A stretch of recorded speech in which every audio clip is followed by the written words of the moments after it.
কাততাই এসে চাকু হাতে নিয়ে তার পেটের মধ্যে বিষ মিশ্রিত চাকু ঢুকায়া দিয়েছে। রুকু থেকে দাঁড়ায় গেলেন, নিজেকে বাঁচার জন্য, নিজেকে রক্ষা করার জন্য চেষ্টা চালালেন। বুঝে ওঠার আগে আবার তাকে শক্ত করে ধরে পেটের তল পেটের দিকে ডাবল স্টেপ মারা হলো, ডাবল বার চাকু ঢুকায় দেওয়া হলো। পরপর দুইবার যখন ছুরি যখন ঢুকিয়ে দেওয়া হয়েছে, কিছু অংশ ভড়ি বের হয়ে আসলো। সাইয়েদনা ওমর ফারুক রাদিয়াল্লাহু তাআলা আনহু সেন্সলেস হয়ে জমিনে পড়ে গেলেন। কয়েক ঘন্টা তার সেন্স থাকলো না। ফজর নামাজটা তিনি ভালো করে পড়তে পারলেন না, শেষ করতে পারলেন না। রুকুর মধ্যে তিনি আহত হয়ে গেলেন, রক্তাক্ত হয়ে গেলেন। কয়েক ঘন্টা পর যখন তিনি সেই জায়গা থেকে সেন্স যখন ফিরে পেয়েছেন, সেন্স ফিরে পাওয়ার সঙ্গে সঙ্গে দেখতে পেলেন তার সামনে কলিজার টুকরার সন্তান আব্দুল্লাহ ইবনে ওমর কান্নায় ভেঙে পড়ছে, চোখের পানি টপ টপ করে পড়ছে আর কান্নাকাটি করছেন। ওমরে ফারুক বলছেন, কলিজার টুকরা আব্দুল্লাহ, কান্দো কেন? তোমার বাবার সারা জীবনের দোয়া আজকে আল্লাহ রাব্বুল আলামিন কবুল করে নিয়েছেন। আমি শহীদের দরজা পেয়ে যাচ্ছি, যে কোনো মুহূর্তে আমি দুনিয়া থেকে বিদায় নিয়ে নেব। আব্দুল্লাহ, চিন্তা করো না, আমার জন্য পানি আনো। আমার জন্য কি আনো? পানি আনো। পানির জন্য যখন বলা হলো এক গ্লাস পানি তার জন্য এনে বলা হচ্ছে, আব্বা এই যে পানি পান করুন। তিনি বলছেন, সন্তান আব্দুল্লাহ, তুমি কিসের পানি আনছো? আমার কলিজায় কোনো তৃষ্ণা নাই, আমার কোনো পান করার জন্য পানির প্রয়োজন নাই। আমার বড় তৃষ্ণা হলো ফজর নামাজ আমার এখনো হয় না, হুজুর পানি লাগবে। যেরকম সুবহানাল্লাহ। পেটের ভুঁড়ি বের হয়ে গেছে, নামাজের মধ্যে আহত হয়েছেন, সেন্সলেস হয়ে গেছেন। সেন্স ফিরে আসার সঙ্গে সঙ্গেই তার স্মরণ হয়েছে কিসের কথা বলেন? বলেন কিসের কথা বলেন? নামাজের কথা। ওযুর পানি দেওয়া হলো, সিরাত গ্রন্থে এসেছে তিনি ওযু বানালেন। নামাজ পড়বেন দাঁড়ায়া দাঁড়ায়া, কিন্তু পড়বেন কেমনে? ভুঁড়িতে বের হওয়া। গামছা দিয়া ভুঁড়িটা বাঁধলেন, পেটটা বেঁধে ফেললেন। দাঁড়িয়ে পারলেন না, বসে বসে পড়বেন, বসেও পারলেন না। এবার শুয়ে গেলেন, ইশারা করে নামাজ পড়লেন। নামাজ শেষ হওয়ার সঙ্গে সঙ্গে বলছে, আব্দুল্লাহ, তুমি কান্দো কেন? আব্বা, তোমার জন্য আমি হাকিম নিয়ে আসছি, ডাক্তার নিয়ে আসছি। ডাক্তার যখন সামনে বসে গেছে, ডাক্তার বসার সঙ্গে সঙ্গে ওমরে ফারুক বলছেন, ডাক্তার রে, তুমি কি চিকিৎসা দিবা? কেউ আমিরুল মুমিনিন, আপনার জন্য আমি এক গ্লাস দুধ এনেছি, দুধটা পান করুন। দুধের গ্লাস দেওয়া হলো। বিসমিল্লাহ বলে আমিরুল মুমিনিন 3 ঢোকে তিনি দুধ পান করলেন। দুধ পান করলে হবে কি, পেটের মধ্যে দুধটা থাকলো না, নারী ফুটা হয়ে গেছে, ফুটা দিয়ে সমস্ত দুধগুলো বের হয়ে গেল। ডাক্তার জিহ্বায় কামড় মেরে বলে, ইন্না লিল্লাহ, আমরা আমিরুল মুমিনিনকে কয়েক মিনিটের মধ্যে আমরা বিদায় জানাবো, তিনি আর দুনিয়াতে বাঁচবেন না, দুনিয়া থেকে বিদায় নিয়ে নেবেন। ওমরে ফারুক বলছেন, ডাক্তার, তুমি আমাকে কেমনে বাঁচাবে? তুমি তো বাঁচানোর মালিক নও। তবে একটা কথা ডাক্তার তোমাকে বলে দে, আমার আল্লাহ রাব্বুল আলামিন আমার নাকের মধ্যে জান্নাতের সুঘ্রাণটা ঢুকায় দিয়েছে। আমি দুনিয়া থেকে বিদায় নেব, আমি যে কোনো মুহূর্তে দুনিয়া থেকে বিদায় নেব। ডাক্তার, তুমি এখন যেতে পারো। ডাক্তার কাঁদতে কাঁদতে ঘর থেকে বের হয়ে যাচ্ছে। পিছন দিক থেকে তাকায় দেখেন ডাক্তারের পাজামার কাপড়টা গিরার নিচে। ডাক্তারকে পিছন থেকে ডাক দিয়ে বলছেন, ডাক্তার এইদিকে আসো। লা ইয়ানজুরুল্লাহু ইয়াওমাল কিয়ামাহ, আল্লাহ রাব্বুল আলামিন ওই বান্দার দিকে কিয়ামতের দিন নজর দিবেন না যার পাজামার কাপড়টা গিরার নিচে থাকে, যার লুঙ্গিটা গিরার নিচে থাকে। আল্লাহ রাব্বুল আলামিন তার দিকে কিয়ামতের দিন আল্লাহ রাব্বুল আলামিন তাকাবেন না। পাজামা ঠিক করো। চিন্তা করুন, কয়েক মিনিটের মধ্যে তিনি দুনিয়া থেকে বিদায় নেবেন, কিন্তু শেষ সময় পর্যন্ত দাওয়াতি কাজ তিনি বন্ধ রাখেন নাই। জোরে কোন সুবহানাল্লাহ। এবার তিনি বলছেন, আব্দুল্লাহ, আমার মৃত্যু যে কোনো মুহূর্ত হয়ে যাবে, জীবন প্রদীপ নিভে যাবে। আব্দুল্লাহ, আমার বড় শখ, বছর 2 আগে আমার বন্ধু আবু বকরকে আমার নবীর পাশে শোয়া দিয়েছি, আমার নবীর পাশে তার কবর হয়েছে, তাকে দাফন করেছি। আমার বড় শখ আব্দুল্লাহ রে, আমার নবীর পাশে আমিও ঘুমাতে চাই, কিন্তু জায়গা তো আমার না, জায়গাটা আম্মা জান আয়েশা সিদ্দিকার। যাও তার ঘরে যাও, তাকে কি আমার সালাম জানায়, আমার এই প্রস্তাবটা তার কানে শোনায় দাও। আমি তার কাছ থেকে এই জায়গাটা ভিক্ষা চাই, সেজন্য আমাকে এটা দেয়। পাঠায়া দিলেন। ছেলে গিয়ে বলছেন, আমিরুল মুমিনিন, এর পক্ষ থেকে আপনার কাছে এসেছি, তিনি জায়গা চাচ্ছেন আপনার কাছ থেকে, তিনি শেষ নিঃশ্বাস ত্যাগ করে নবীর পাশে ঘুমাতে চান। আম্মা জান আয়েশা সিদ্দিকা কাঁদতে কাঁদতে বেকরার হয়ে বলে ফেলতেছেন, আরে জগৎধন্য একজন খলিফাতুল মুসলিম আমার কাছে সামান্য জায়গা চাই, আমি কেমন করে মানা করি? আমি আমার কবরের জায়গাটুকুন আমি ওমরে ফারুককে দান করে দিলাম। আল্লাহ রাব্বুল আলামিন এই দুনিয়াতে কেন পাঠিয়েছেন, কি জন্য পাঠিয়েছেন, সুন্দর করে তিনি বলছেন, হুয়াল্লাযী খালাকাল মাউতা ওয়াল হায়াতা লিয়াবলুয়াকুম আইয়ুকুম আহসানু আমালান ওয়া হুয়াল আজিজুল গফুর। জোরে বলুন আল্লাহু আকবার। তিনি সেই মহান প্রভু যিনি মৃত্যু এবং জীবন সৃষ্টি করেছেন যেন তিনি বুঝে নিতে পারেন তোমাদের ভিতরে কোন কোন বান্দাগুলো নেক আমল করে আসতে পারে। নেক আমলের জন্য দুনিয়াতে আল্লাহ রাব্বুল আলামিন পাঠিয়েছেন। নেক আমলগুলো কি কি? আল্লাহ রাব্বুল আলামিন গোটা কোরআনের ভিতরে বহু নেক আমলের কথাগুলো বলেছেন। সম্মানিত ভাইয়েরা, নেক আমলগুলো কি? মুসলমান কিন্তু কম বেশি সব জানে। জানে না তা না, জানে কোনটা হালাল কোনটা হারাম, কোনটা বিবেক বিরুদ্ধ কাজ, কোনটা অন্যায় কাজ। আল্লাহ তাআলা বান্দার মধ্যে কমন সেন্স দিয়েছেন, বান্দা বুঝে। আল্লাহ রাব্বুল আলামিন বান্দাকে বলছেন, দুইটা কাজ করে আসো, আমি তোমাকে সুন্দর জান্নাত দিয়ে দেব। ইন্নাল্লাযীনা আমানু ওয়া আমিলুস সালিহাতি লাহুম জান্নাতুন তাজরি মিন তাহতিহাল আনহার যালিকাল ফাওজুল কাবীর। আরেক জায়গায় বলছেন, ইন্নাল্লাযীনা আমানু ওয়া আমিলুস সালিহাতি লাহুম জান্নাতুল ফিরদাউসি নুজুলা খালিদিনা ফিহা লা ইয়াবগুনা আনহা হিওয়ালা। জোরে বলুন আল্লাহু আকবার। দুইটা কাজ কি? এক নম্বর হলো যারা ঈমান আনবে, নাম্বার 2 হলো এবং যারা নেক আমল করবে। ঈমান আছে নেক আমল নেই হবে না, নেক আমল আছে ঈমান নেই তাও হবে না, দুটাই লাগবে। ঈমান আনতে হবে এবং নেক আমল করতে হবে, দুইটা যার হবে আল্লাহ রাব্বুল আলামিন এক জায়গায় বলছেন সে মহা সাফল্যবান, এবং আমি আল্লাহ রাব্বুল আলামিন তাকে 1 নম্বরের জান্নাত জান্নাতুল ফিরদাউস দিয়ে দেব। জোরে বলে সুবহানাল্লাহ। তাহলে দুটো কাজ, একটা হচ্ছে ঈমান আনা। কি আনা বলেন তো? সবাই আমার ঈমান এনেছি তো নাকি? ঈমান এনেছি, তবে ঈমানটা আমরা সহজেই বিক্রি করতে আমাদের খুব একটা ভয় লাগে না। অল্পতেই বিক্রিও হয়ে যায়। বিক্রি হয়ে যাওয়া ঈমানদার আমার দেশে আছে না নাই বলেন তো? আছে না নাই? আচ্ছা, অনেক ঈমান বিক্রেতা আমার দেশে আছে, অ্যাভেলেবেল। ঈমান বেচে খায়। সামান্য বিড়ির কাছে ঈমান পরাজিত, সামান্য বিড়ির কাছে ঈমান পরাজিত। আচ্ছা বলুন তো, এই জাতি নামাজ বেশি পড়ে না বিড়ি বেশি খায়? ভাত বেশি খায় না বিড়ি বেশি খায়? বলে বিড়ি বেশি। এত বিড়ি খায়। আসতে নি আমি কুষ্টিয়া হয়ে আসতেছিলাম, মাঠকে মাঠ তামাকের আবাদ।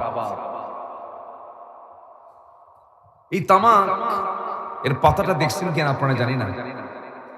তামাকের পাতাটা খুবই তরুতাজা, সবুজ এবং মজবুত পাতাগুলো, বড় বড় পাতা।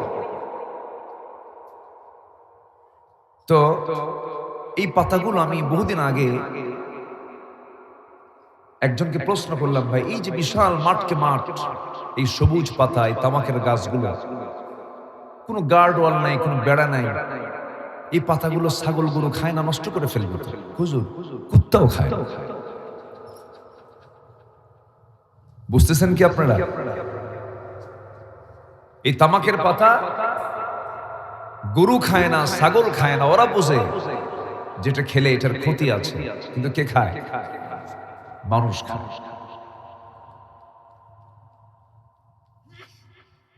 কোন নেশার দিকে যাওয়া যাবে না, এগুলো নেক আমল নয়। কোটি কোটি টাকা এই নেশার পেছনে অপচয় হয়, এই জাতি অপচয় করে। এই টোবাকোর পেছনে লক্ষ লক্ষ কোটি টাকা অপচয় করছে আজকে মুসলমান। আপনি পান খেতে পারেন, পান খান, পানের রস এটা আপনার জন্য পেটের হজমের জন্য উপকার করে। পান খেতে পারেন, তবে বেশি নয়। 3টা 4টা পান আপনি খেলেন, বুড়ো হয়ে গেছেন, সময় কাটে না। কিন্তু পানের সাথে আবার হাকিমপুরি রহমতুল্লাহ আলাইহি এই জায়গায় তো কথা, পান খান, এইগুলো কেন? ইমানদার তো এগুলো করার সময় নাই ভাই। জীবনটা তো খুব অল্প সময় না আমরা দুনিয়াতে এসেছি, এরকম করে চলার মতো সময় আমার নেই। আমাকে বহুদূর যেতে হবে, আমাকে জান্নাত তালাশ করে জান্নাত খুঁজে বের করতে হবে। চোখের সামনে কত মানুষের বিদায় দেখতেছি, প্রতিনিয়ত জানাজা আসছে, মৃত্যুর সংবাদ মসজিদের মাইকে ভেসে ভেসে আসতেছে। দাদা চলে গেছে, দাদি চলে গেছে, নানা চলে গেছে, নানি চলে গেছে, আপন প্রিয়জন বন্ধু আমার বয়সী অনেকের ইন্তেকাল হয়েছে। আমিও যাব, আপনিও যাবেন, কিন্তু সাথে আমরা নিয়ে যেতে চাই বদামল না নেকামল? বলেন, বদামল না নেকামল? বিড়ি খাওয়া কি আমল? খাওয়া একজনকে কোনো আমলই না। দেখছেন উত্তরটা? দেখছেন কি ক্রিটিক্যাল উত্তর? সম্মানিত ভাইয়েরা, কোন বদামলের সাথে আমাদের কোনো সম্পর্ক রাখা যাবে না। এটাই হচ্ছে সবচেয়ে বড় চ্যালেঞ্জ। শুধু যদি হারামকে আমরা বর্জন করতে পারি, জান্নাত আল্লাহ তাআলা আমার হাতে তুলে দিবেন। জোরে কোন সুবহানাল্লাহ। কিন্তু আমরা তো হারামের সঙ্গে লেগে আছি। আল্লাহ রাব্বুল আলামিন বলেন, আহাল্লাল্লাহুল বাই'a ওয়া হাররামার রিবা ইয়া আইয়ুহাল্লাযীনা আমানু লা তা'কুলুর রিবা আদ'আফান মুদা'আফা। আল্লাহ রাব্বুল আলামিন সুদকে হারাম করেছেন, ব্যবসাকে হালাল করে দিয়েছেন। আল্লাহ রাব্বুল আলামিন আরেক জায়গায় বলছেন, ইমানদাররা শোনো, তোমরা চক্রাকারে সুদের কারবার করো না। বলুন তো, একটু ভালো করে বলুন তো, আমার দেশে যাকাত প্রতিষ্ঠিত না সুদ প্রতিষ্ঠিত? কি বলেন, কি কোনটা কায়েম আছে? যাকাত না সুদ? সুদ। সুদের সঙ্গে সম্পৃক্ত প্রতিটি মানুষই বলা চলে। হয়তো বলবেন যে আমি নাই, আমি সুদের সঙ্গে আমার কোনো সম্পর্ক নেই। হ্যাঁ, আপনি বলতে পারেন যে প্রত্যক্ষভাবে নেই, কিন্তু পরোক্ষভাবে এই দেশের প্রতিটি ব্যক্তি কম বেশি সুদের সঙ্গে সম্পৃক্ত। কারণ রাষ্ট্রায়ত্ত ব্যাংকগুলো সব সুদ ভিত্তিক, এদেশের অর্থনীতি সুদ ভিত্তিক। 1000 বছর ওয়াজ করে আপনি এই সুদ বন্ধ করতে পারবেন না। যদি রাষ্ট্রীয়ভাবে যদি যাকাত প্রতিষ্ঠা পেয়ে যায়, তাহলেই সুদ বন্ধ হয়ে যাবে। আসতে কোন কেন? তাহলেই বন্ধ হয়ে যাবে। সম্মানিত ভাইয়েরা, আপনি মাহফিল এসেছেন, রাস্তা দিয়ে যখন গাড়ি নিয়ে আসছেন তখন কিন্তু আপনি ডান দিক দিয়ে আসেন না, আপনি এসেছেন বাম দিক দিয়ে। এদেশের প্রচলিত আইন, আমরা চলবো বামে না ডানে? এদেশের প্রচলিত আইনে কোথায় চলি? ডানে চলি না বামে চলি? কিন্তু ইসলাম চলে কি? ইসলাম বলে কি? ডানে চলে। আপনি 1000 বছর ওয়াজ করে কি আপনি পারবেন? এটা আইন করতে হবে। আপনি যদি বেনাপোল থেকে নাভারনের দিকে রওনা দিয়েছেন, যশোর যাবেন, যদি আপনি বলেন না আমি আল্লাহর আইন মেনে চলে আমি আমার গাড়ি আমি ডান দিকে চালাবো, বলুন তো আল্লাহর আইন মানতে গিয়ে মামলা খাবেন কিনা? বলেন, আপনি মামলা খাবেন। তাহলে এই দেশে আল্লাহর আইন মানতে গেলে কি খেতে হয়? মামলা খেতে হয়। আমরা কোন সমাজে বসবাস করছি যে আপনি দ্বীনকে মানতে গেলে আপনাকে মামলার শিকার হতে হবে? জেনা করছে, লাইসেন্স হাতে নিয়ে আপনি তাকে মানে বলতে গেছেন, বিরোধিতা করতে গেছেন, তোমার জেনা করা যাবে না। সে বলতেছে এই যে আমার card, I M A sex worker, আমি একজন যৌন কর্মী, আমাকে বাধা দিতে পারবা না। বরঞ্চ আপনি বাধা দিতে গেলে উল্টা মামলা আপনি খেয়ে আপনাকে জেলখানে ঢুকতে হবে। তাহলে এই সমাজটা কি নেক আমলের সমাজ না বদ আমলের সমাজ? বদ আমলের সমাজ। এই জন্য নেক আমল করার জন্য একটা পরিবেশ দরকার, আছে না নাই বলেন তো? আচ্ছা, একটু কান লাগাবেন, মনোযোগ দিয়ে কথাগুলো শুনবেন। নেক আমল সবচাইতে বড় চ্যালেঞ্জ আমার আপনার জীবনের জন্য। কোনো খারাপ আমলের দিকে যাওয়া যাবে না। যে বান্দা নেক আমল করে দুনিয়া থেকে বিদায় নেবে, আল্লাহ রাব্বুল আলামিন বলছেন আমি তাকে 10টা পুরস্কার দেব। আমি তার জন্য 10টা ফলাফল রেখে দিয়েছি। গোটা কোরআনে কারিমের বিভিন্ন জায়গায় আল্লাহ রাব্বুল আলামিন এই ফলাফলগুলো বলে দিয়েছেন। নাম্বার 1 হলো আল্লাহ রাব্বুল আলামিন সুন্দর করে বলছেন যারা নেক আমল করবে, নাম্বার 1 হলো আমি আল্লাহ রাব্বুল আলামিন তাকে খুব বেশি ভালোবাসবো। যেরকম সুবহানাল্লাহ। কার ভালোবাসা পাবো আমরা? নেক আমল করলে কার ভালোবাসা পাওয়া যায়? আর বদ আমল করলে পরে কার বন্ধু হওয়া যায়? বলেন কার বন্ধু হওয়া যায়? শয়তান। আল্লাহ রাব্বুল আলামিন বলেন وَأَنفِقُوا فِي سَبِيلِ اللَّهِ وَلَا تُلْقُوا بِأَيْدِيكُمْ إِلَى التَّهْلُكَةِ وَأَحْسِنُوا إِنَّ اللَّهَ يُحِبُّ الْمُحْسِنِينَ। জোরে বলুন আল্লাহু আকবার। যে সমস্ত বান্দাগুলো ইহসান করবে, যে সমস্ত বান্দাগুলো নেক আমল করবে, অপরের প্রতি যারা ইহসান দয়া পরবশ হবে, আল্লাহ রাব্বুল আলামিন বলেন এই সমস্ত বান্দাগুলোকে আমি আল্লাহ সবচেয়ে বেশি ভালোবাসি। জোরে বলি সুবহানাল্লাহ। একটা প্রশ্ন করব, বলুন তো আমি আল্লাহকে বেশি ভালোবাসি না আল্লাহ আমাকে বেশি ভালোবাসেন? অনেকে চিন্তায় আছেন হুজুর কি বলি, আল্লাহ তো আমার দিকে তাকাই না। কিন্তু না, এটা বুঝতে ভুল। আল্লাহ আমাকে কি পরিমাণ যে ভালোবাসেন। গোটা রাত ধরে অন্যের বউ নিয়ে রাত্রে শুয়ে থাকে, মদের বোতল হাতে নিয়ে সারা রাত ধরে মদ খায়, আর আল্লাহ তাআলা সেই বান্দার নাকের ডগায় অক্সিজেন সরবরাহ করে বলেন ও বান্দা আমি তোকে খাবার দিচ্ছি, তুই তওবা করে ফিরায়, আমি তোর সব গুনাহগুলোকে মাফ করে দেব। আমার আল্লাহর দয়া কত। আল্লাহ রাব্বুল আলামিন আমাকে খুব ভালোবাসেন। আল্লাহ রাব্বুল আলামিন বলছেন বান্দা আমি তোকে এই পৃথিবীতে যত ভালোবাসা আছে সব ভালোবাসাগুলোকে এক পাল্লায় দিলে পরে, আমার ভালোবাসাকে এক পাল্লায় দিলে পরে আমার ভালোবাসাটাই বেশি ভারী হয়ে যাবে। আমার আল্লাহ তাআলা আমাকে 1 সেকেন্ডের জন্য ভুলে যান না। যখন কোনো বান্দা আল্লাহকে পাওয়ার জন্য 1 হাত আগায়, আল্লাহ তার দিকে 10 হাত আগান। বান্দা যখন আল্লাহর দিকে হেঁটে হেঁটে যায়, আল্লাহ তার দিকে দৌড়ায় দৌড়ায় যান। জোরে বলি সুবহানাল্লাহ। আল্লাহ আমাকে মাফ করতে চান, কিন্তু আমি তো মাফ চাইতে জানি না।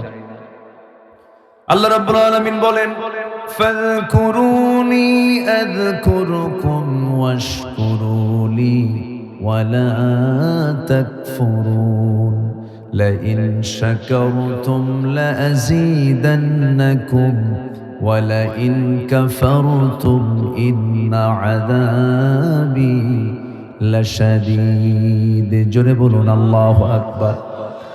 আমাকে স্মরণ করো, আমি তোমাকে স্মরণ করব। আমারও কুফরি করো না, আমার অস্বীকার তুমি করতে যেও না।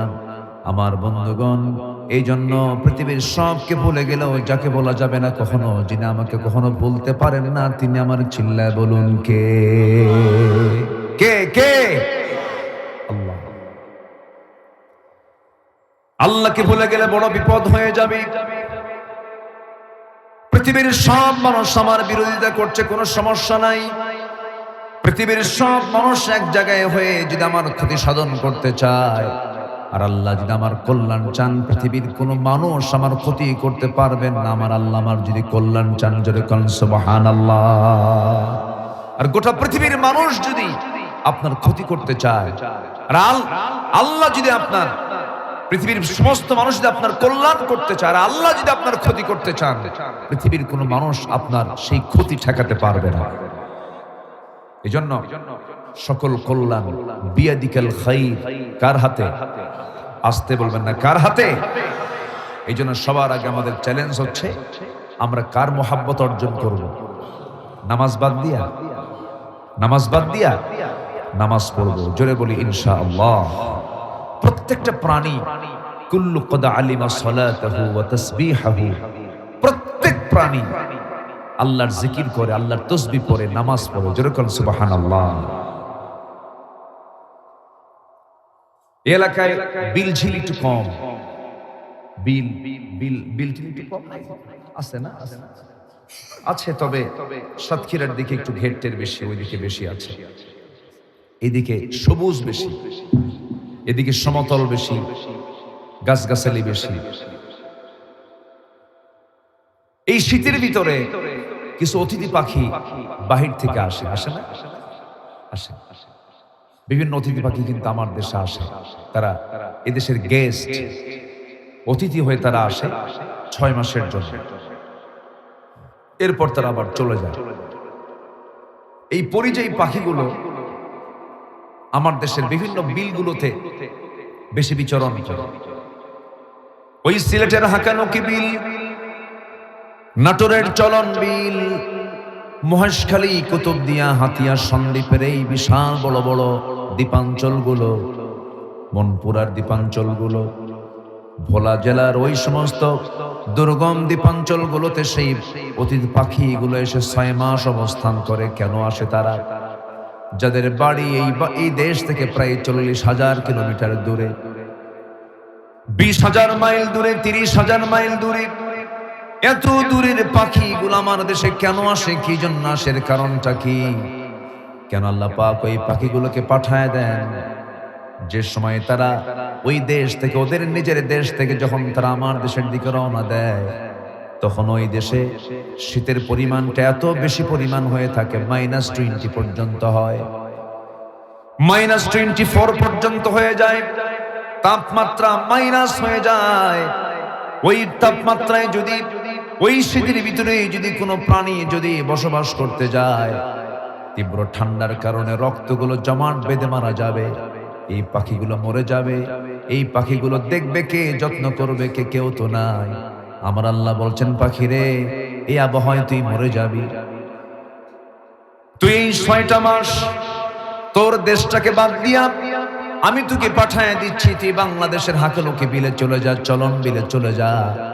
এই 40,000 মাইল দূর থেকে এই পাখিটা যে রওনা দিল, মনে হয় বিমানে চড়ে আসে। পাসপোর্ট তো আছে, পাসপোর্ট আছে, পাসপোর্ট নন পাসপোর্ট এবং কোনো ফ্লাইট নাই, কোনো বিমান ছাড়া, পাসপোর্ট ছাড়া ওই শীতের ভিতরে ওই 40,000 কিলোমিটার দূর থেকে সাইবেরিয়ান দ্বীপপুঞ্জ থেকে, সাইপ্রাস থেকে তারা যে রওনা দিল, কেমন করে সে আসবে? আল্লাহ রাব্বুল আলামিন সেই ব্যবস্থা করে দিলেন। কেমন করে এই পথটা চিনবে সে? চলন বিল কেমন করে খুঁজে পাবে? সাতক্ষীরার সেই মাছের ঘেরগুলো কেমন করে খুঁজে পাবে? আল্লাহ রাব্বুল আলামিন সেই লাইনও তৈরি করে দিয়েছেন। আল্লাহ তাআলা সেই অতিথি পাখির মাথার ভিতরে, চোখের মধ্যে আল্লাহ রাব্বুল আলামিন ক্রিপ্টোক্রম নামক রেটিনা দিয়েছেন।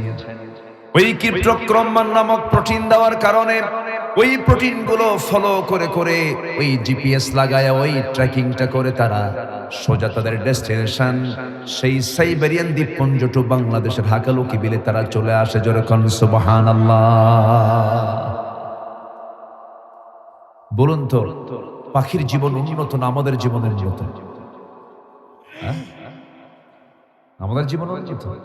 এখন ঢাকা যাবেন, বিমানে যাবেন, যান দেখি, সম্ভব? পারবেন? আপনাকে যশোর এয়ারপোর্টে যেতে হবে। আপনি এই মুহূর্তে বিমানে চড়তে পারবেন না, আপনাকে বাই রোডে আগে যশোর এয়ারপোর্টে যেতে হবে। পাখির জন্য কি এগুলো কোনো ঝামেলা আছে? আচ্ছা, পাখির জন্য কোনো ঝামেলা আছে? ওর এয়ারপোর্ট কোথায়? ও যেখানে থাকে সেখানে এয়ারপোর্ট। আল্লাহু আকবার বল। চিন্তা করা যায়? মন চাইলে উঠবো আমি, ঘরের শুধু সামনে থেকে একটা সিগন্যাল দিয়া সে তার মেশিনটা চালু করে ফেলে, দুটো ডানা ছেড়ে দেয়, যেদিকে মন সেদিকে সে ছুটে চলতে লাগে। একমাত্র পাখি দুনিয়াতে একটা লাইনে শুধু চলাফেরা করে। মানুষ স্থলপথেও যায়, নৌকা পথেও যায়, বিমান পথেও যায়, কিন্তু একটা পাখি শুধু সবসময় বিমান পথেই চলে, উন্নত জীবন। সুবহানাল্লাহ। আমার বন্ধুগণ, ওই পাখিটা চলে আসলো এই দেশে, 6 মাস এই দেশে বিচরণ করার পরে যখন তার ওই নিজের দেশে যখন দেখতে পায়, যখন সে খবর পেয়ে যায় যে সেই জায়গায় গরম শুরু হয়ে গেছে, আবার সে তার দুটা ডানা মিলায়া 40,000 মাইল অতিক্রম করে সে তার আবার নিজের বাড়িতে ফিরে যায়। জোরে কোন সুবহানাল্লাহ। জিকির করে কার? আল্লাহ পাক। কিছু কিছু পাখি আছে, এই লাইটার দিয়ে খুব চোখে লাগে। হ্যাঁ, আমি বেঁচে গেলাম, কি আযাবে ছিলাম আমি। মানে ও চেক করলে এতক্ষণ হুজুরের চোখ কিরকম মজবুত, একটু দেখি। জি, কি খুলে নেন কেন? কি সমস্যা কি? আরে বসেন, একসাথে যাবো না? আমি কি আলোচনা শেষ করে দেবো নাকি? আলোচনা চালাবো? জোরে বলি ইনশাআল্লাহ। আর জোরে বলি ইনশাআল্লাহ। সম্মানিত ভাইয়েরা,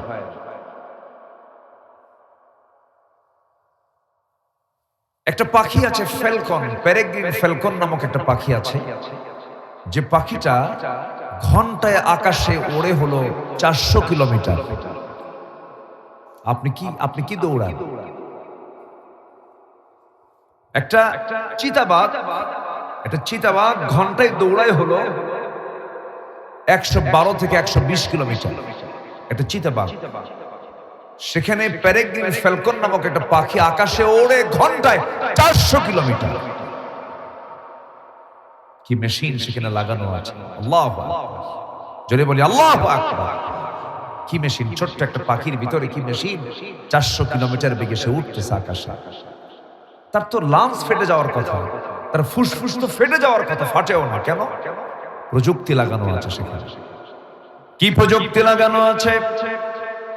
ওই পেরেগ্রিন ফ্যালকন পাখিটা নাকের ভিতরে সে যখন আকাশে উঠতে নেয়, তখন নাকের ভিতরে আল্লাহ রাব্বুল আলামিন একটা হাড়ের ট্যাপ লাগায়া দিয়েছেন, হাড়ের একটা ট্যাপ লাগায়া দিয়েছেন। সে যখন আকাশে দ্রুত গতিতে উঠতে নেয়, হাড়ের ট্যাপটা আস্তে করে বের করে ফেলে। সমস্ত বাতাস এসে আগে সরাসরি ধাক্কা খায়, সে হাড়ের ট্যাপের সাথে ধাক্কা খায়। ধাক্কা খাওয়ার পরে যখন বাতাসের গতি যখন কমে যায়, আস্তে করে সে তার বাতাসটা তার লাঞ্চের মধ্যে নিয়ে নেয়। জোরে কোন সুবহানাল্লাহ। লাঞ্চ ফাটে না। ঠিক একই প্রযুক্তি এই পাখি থেকে নিয়ে বিমানে সেট করা হয়েছে। বলুন তো, পাখি থেকে বিমান না বিমান থেকে পাখি? আস্তে করে, বিমান থেকে পাখি না পাখি থেকে বিমান? আধুনিক কোনটা? পাখি না বিমান?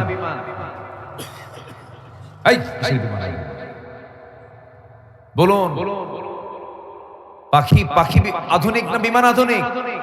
পাখি আধুনিক। ওর নতুনত্ব কখনো ফুরাবে না পাখি। সম্মানিত ভাইয়েরা,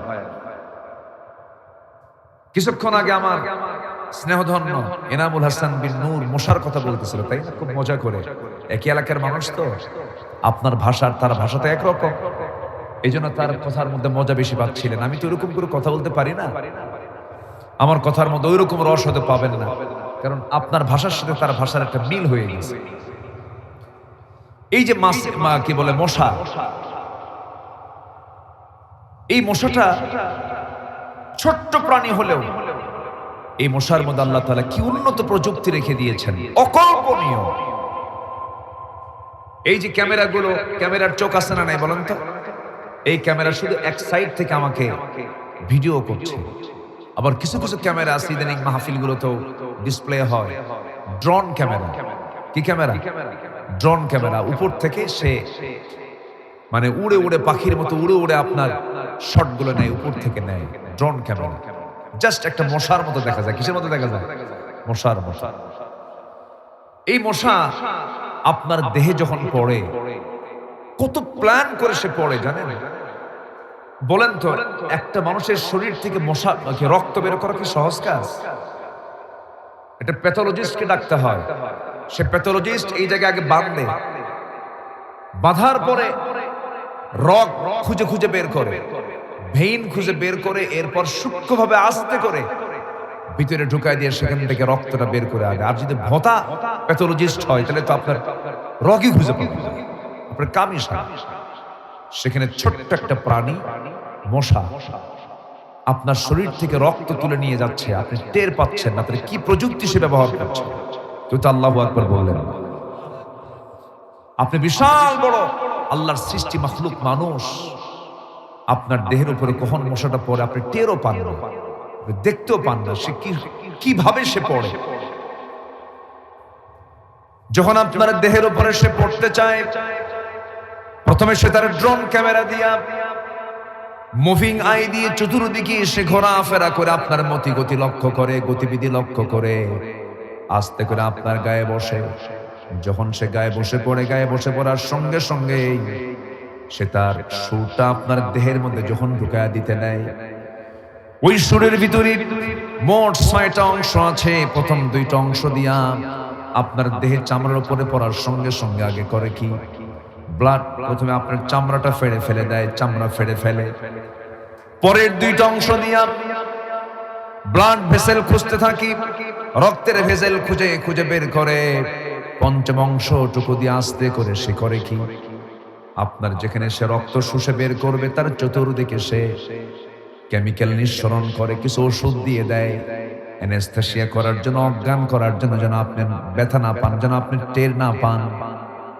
ষষ্ঠতম অংশ দিয়ে আস্তে করে, ষষ্ঠতম অংশ দিয়ে আস্তে করে সে তার সুরটা ঢুকায় দিল, রক্তগুলো চুষে চুষে বের করলো। সে যখন আস্তে করে বের করে, চতুর্দিকে তাকায় দেখে আপনি দেখতেছেন কিনা, আপনি কিন্তু খেয়াল করতে পারছেন না। আপনার ওই চামড়াটা অবশ করা থেকে শুরু করে নিয়ে খুঁজে খুঁজে বের করে পরিমাণ মতো সেখান থেকে আস্তে করে রক্তগুলো বের করে দৌড় মারলো, আপনি টের পেলেন না। 10 মিনিট 15 মিনিট যখন চলে গেছে, ওই অজ্ঞান করার জন্য যে অ্যানেস্থেসিয়া করেছে, অ্যানেস্থেসিয়ার মেয়াদটা যখন পার হয়ে যায়, তখন আপনার চুলকানি শুরু হয়। কি ব্যাপার? ফুলে উঠছে, মানে মশা কামড় মেরে চলে গেছে, আপনি টের পান নাই। সুবহানাল্লাহ বলা যাবে না? আল্লাহু আকবার বলেন। আপনি টের পেলেন।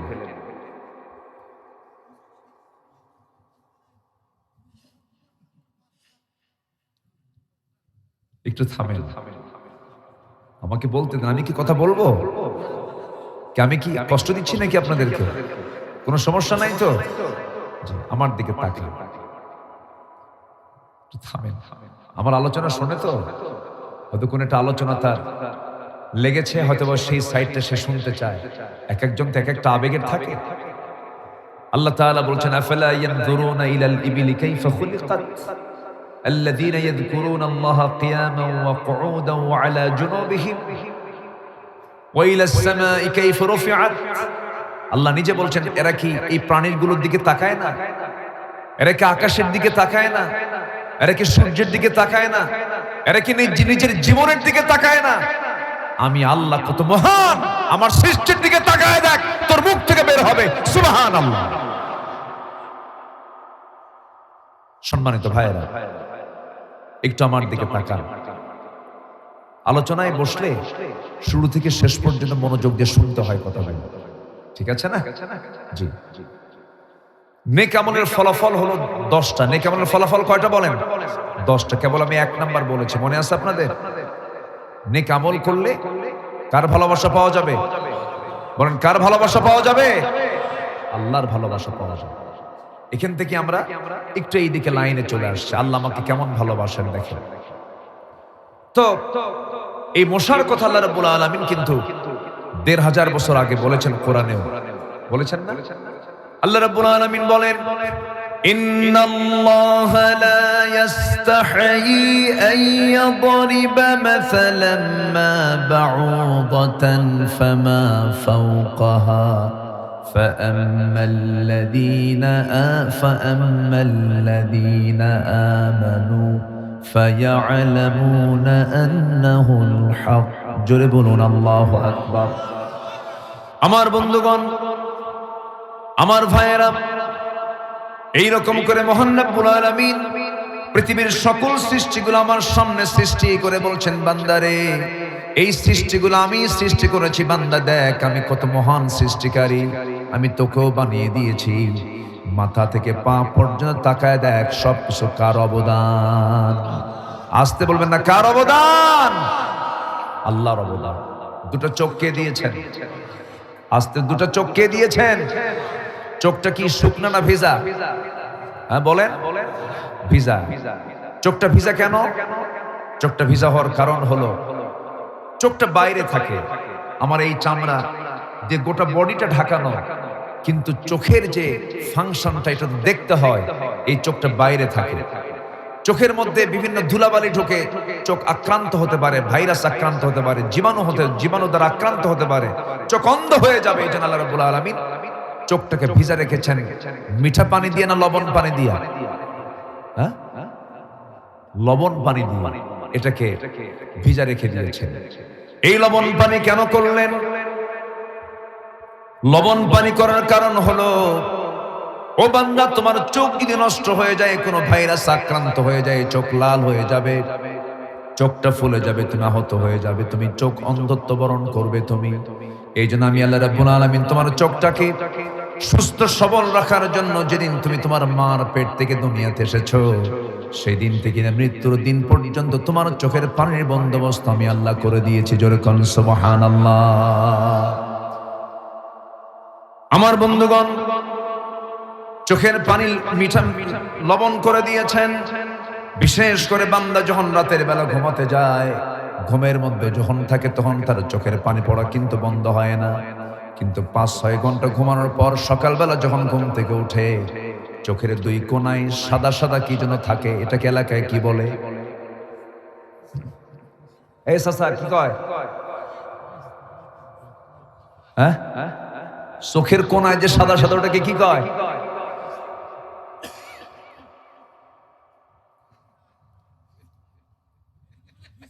পিছলি। আচ্ছা, পিছলি, যেটাই হোক। অর্থাৎ আপনি যদি কারো চোখে যদি এরকম সাদা চিহ্ন দেখেন, তখন টিস্যুটা নিয়ে তাড়াতাড়ি সাফ করো।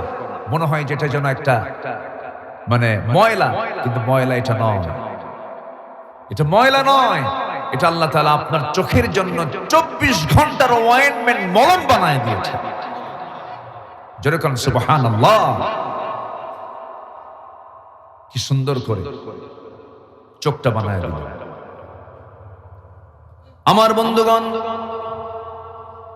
চোখের পানিকে লবণ বানায় দিলেন। আবার কানের ভিতরে যে ময়লাগুলো আছে, কানের মধ্যে ইয়ারওয়াক্স গুলো আছে, কানের ময়লাকে এলাকায় কি বলে? গরু খায়। কানের ময়লা কি কি কয়? খোল, মানে গরু খায়। এটা আমরা বলি, কিন্তু এটা কানের ময়লা। যদি কানের ময়লাও বলে, কিন্তু ময়লা এটা নয়। আল্লাহ রাব্বুল আলামিন কানের মধ্যে এটা দিয়ে দিয়েছেন কেন? চোখের পানিকে আল্লাহ রাব্বুল আলামিন লবণ করে দিলেন, কানের ময়লাকে আল্লাহ রাব্বুল আলামিন তিতা করে দিলেন। কেন তিতা করে দিয়েছেন? এটার কারণ হলো, আপনি রাতের বেলা ঘুমিয়ে পড়েছেন, ঘুমিয়ে পড়ার পরে ওই কানের মধ্যে যদি কোনো পিঁপড়া ঢুকে পড়ে, নিথর দেহ, আপনি শুয়ে আছেন, পিঁপড়া কখন ঢুকবে? যখন আপনার কানের ভিতরে যদি সেই অংশটুকু যদি মিঠা হতো, মিষ্টি যদি হতো, মিষ্টি যা থাকে যেখানে পিঁপড়া যাবে, সেখানে হঠাৎ করে যদি কোনো পিঁপড়া, কোনো পোকামাকড় যদি ঢুকেও যায়, যখন দেখবে এই খাবারটা তিতা, আস্তে করে সে বাইরে বের হয়ে আসে। সুবহানাল্লাহ বলা যাবে না? একই দেহের মধ্যে চোখের পানি লবণ, কানের ময়লা তিতা। এখন মুখে আসেন, জিহবার দিকে আসেন, জিহবায় পানি আসে না নাই? কেমন পানি? কম না বেশি? বেশি তো। এই যে আমি কথা বলছি, আমার মুখে যদি পানি না থাকতো, লালা না থাকতো, আমি কি কথা বলতে পারতাম? শুকে যেত, আমার আওয়াজ বন্ধ হয়ে যেত। কথা বলছে আমি, পেছন থেকে আমার জিহ্বার চতুর্পার্শ্বে, গলার চতুর্পার্শ্বে, ভোকাল কর্ডের চতুর্পার্শ্বে সিক্ত ভিজিয়ে রেখেছেন যিনি, তিনি আমার কে? আল্লাহ তাআলা। এক সেকেন্ড কি বন্ধ থাকে না। এবং এই জিহ্বাকে আল্লাহ রাব্বুল আলামিন কেমন জোয়ারে রেখে দিয়েছেন। দুজন দাঁড়ায় আছেন তেঁতুল গাছের সামনে, একজন তেঁতুল গাছের তেঁতুলের দিকে নজর চলে গেছে। তেঁতুল দেখা মাত্রই তার মুখ থেকে ছিটকে লালা বের হয়ে অন্যের গালের বুর্জা পড়ছে। কি পড়ে না? তো বন্ধু ঘটনা কি? বন্ধু আমার দোষ না তেঁতুলের দোষ? আমার ভাইয়েরা, কি পরিমাণ জোয়ার আল্লাহ রাব্বুল আলামিন মানুষের মুখের মধ্যে রেখে দিয়েছেন। এই মুখের লালা কিন্তু স্বাধীন, এর মধ্যে কোনো স্বাদ নাই, পানসা করে দিয়েছেন। তাহলে মুখের লালা হলো পানসা, কানের ময়লা হলো তিক্ত, চোখের পানি হলো লবণ। আল্লাহ রাব্বুল আলামিন এরকম করে গোটা দেহের বিভিন্ন ফাংশনগুলো এত সুন্দর করে তৈরি করে দিয়েছেন। বলছেন বান্দা, ওয়াফি আনফুসিকুম আফালা তুবসিরুন, বান্দা তোমার নিজের দেহের দিকে তাকায় দেখো, আমাকে চেনার জন্য কোথাও যাওয়া লাগবে না, তোমার দেহই যথেষ্ট। যেরকম সুবহানাল্লাহ, কি সুন্দর করে তোমাকে বানালাম, আর তুমি তোমার এই সুন্দর দেহ দিয়ে নামাজের জন্য প্রস্তুত হও না? সেই দেহের কোনো দাম নাই, সেই সুন্দর সুঠাম দেহের কোনো দাম নাই যে দেহটা ফজরের জন্য প্রস্তুত হয় না। যে দেহটা কিসের জন্য প্রস্তুত হয় না? ফজরের জন্য। সবাই কি নামাজ পড়তে রাজি আছেন ভাই? সবাই কি নামাজ পড়তে রাজি আছেন? কয় ওয়াক্ত নামাজ? আসতে বলবেন না। কয় ওয়াক্ত নামাজ? 5 ওয়াক্ত নামাজ। বাংলাদেশে এমন একটা সময় যেন আল্লাহ পাক আমাদেরকে উপহার দেন, যে দেশে যে সময়টা আমরা দেখতে পাবো শাসকের পিছনে জনগণ নামাজ পড়ছে, নেতার পিছনে কর্মী নামাজ পড়ছে। আল্লাহ তুমি এমন দৃশ্য দেখার তৌফিক তুমি আল্লাহ দিয়ে দাও। জোরে বলি আল্লাহুম্মা আমিন। আরো জোরে আল্লাহুম্মা আমিন। দুঃখে বুকটা ফেটে যায়, এত দফার কথা বলে, এই আইন পাশ করব, এই করব, এই করব, কিন্তু কেউ নামাজের আইন আমরা সমাজে চালু করব এই কথা কেউ বলতে চায় না সহজে। সম্মানিত ভাইয়েরা, আমরা এই তো মাত্র 2-3 দিন আগে একটা রায় দিয়েছি, জাতীয় একটা রায় এসেছে। সামনের দিন যেন আল্লাহ পাক এমন ভাবে উপহার দেন, যেন এমন একটি নেতৃত্ব যেন আমাদের দেশের শাসনের দায়িত্ব পালন করে, দায়িত্ব গ্রহণ করে, যাদের দ্বারা নামাজ ভিত্তিক সমাজ রাষ্ট্র গড়ে উঠবে। জোরে বলি ইনশাআল্লাহ। আল্লাহ কবুল করুন, জোরে বলি আমিন। সব তো দেখলাম, কিন্তু ইসলামটাকে আমরা দেখতে চাই একটা বার। জোরে বলি ইনশাআল্লাহ। এই স্বাদ পেলে পরে জাতি এই স্বাদ আর কখনো বলতে পারবে না। ইসলাম মানে কি লস না লাভ? ইসলাম মানে কি আমাদের জন্য অসচ্ছলতা না সচ্ছলতা? ইসলাম মানে কি হুমকি না নিরাপত্তা? নিরাপত্তা। কিন্তু জাতি তো বোঝে না। জাতির মধ্যে কিছু সমস্যা বলেন তো আছে না নাই? বলেন তো আচ্ছা। তাহলে নেক আমল করলে পরে 1 নাম্বার প্রাপ্তি হচ্ছে আমরা কার ভালোবাসা পাবো? আল্লাহর ভালোবাসা আমরা পেয়ে যাব। আল্লাহ তাআলা আমাদের আল্লাহর ভালোবাসা পাওয়ার তৌফিক দান করুন। জোরে বলি আমিন। নাম্বার 2 হলো নেক আমলগুলো করলে কি হবে? নেক আমল কি? যেমন নেক আমল হলো সত্য কথা বলা, মিথ্যা কথা না বলা। নেক আমল হলো ওজনে কম না দেওয়া, নিজের বোনের সম্পত্তি না মেরে খাওয়া। অনেক হাজি এমন আছেন 36 বার হজ করেছেন, মক্কা মদিনায় গেছেন 36 বার, কিন্তু বোনের সম্পত্তি মেরে খাইছে। আছে না নাই? এরকম এরকম ভাই কি আছে? আছে বেনাপোল এলাকায় আছে। আছে।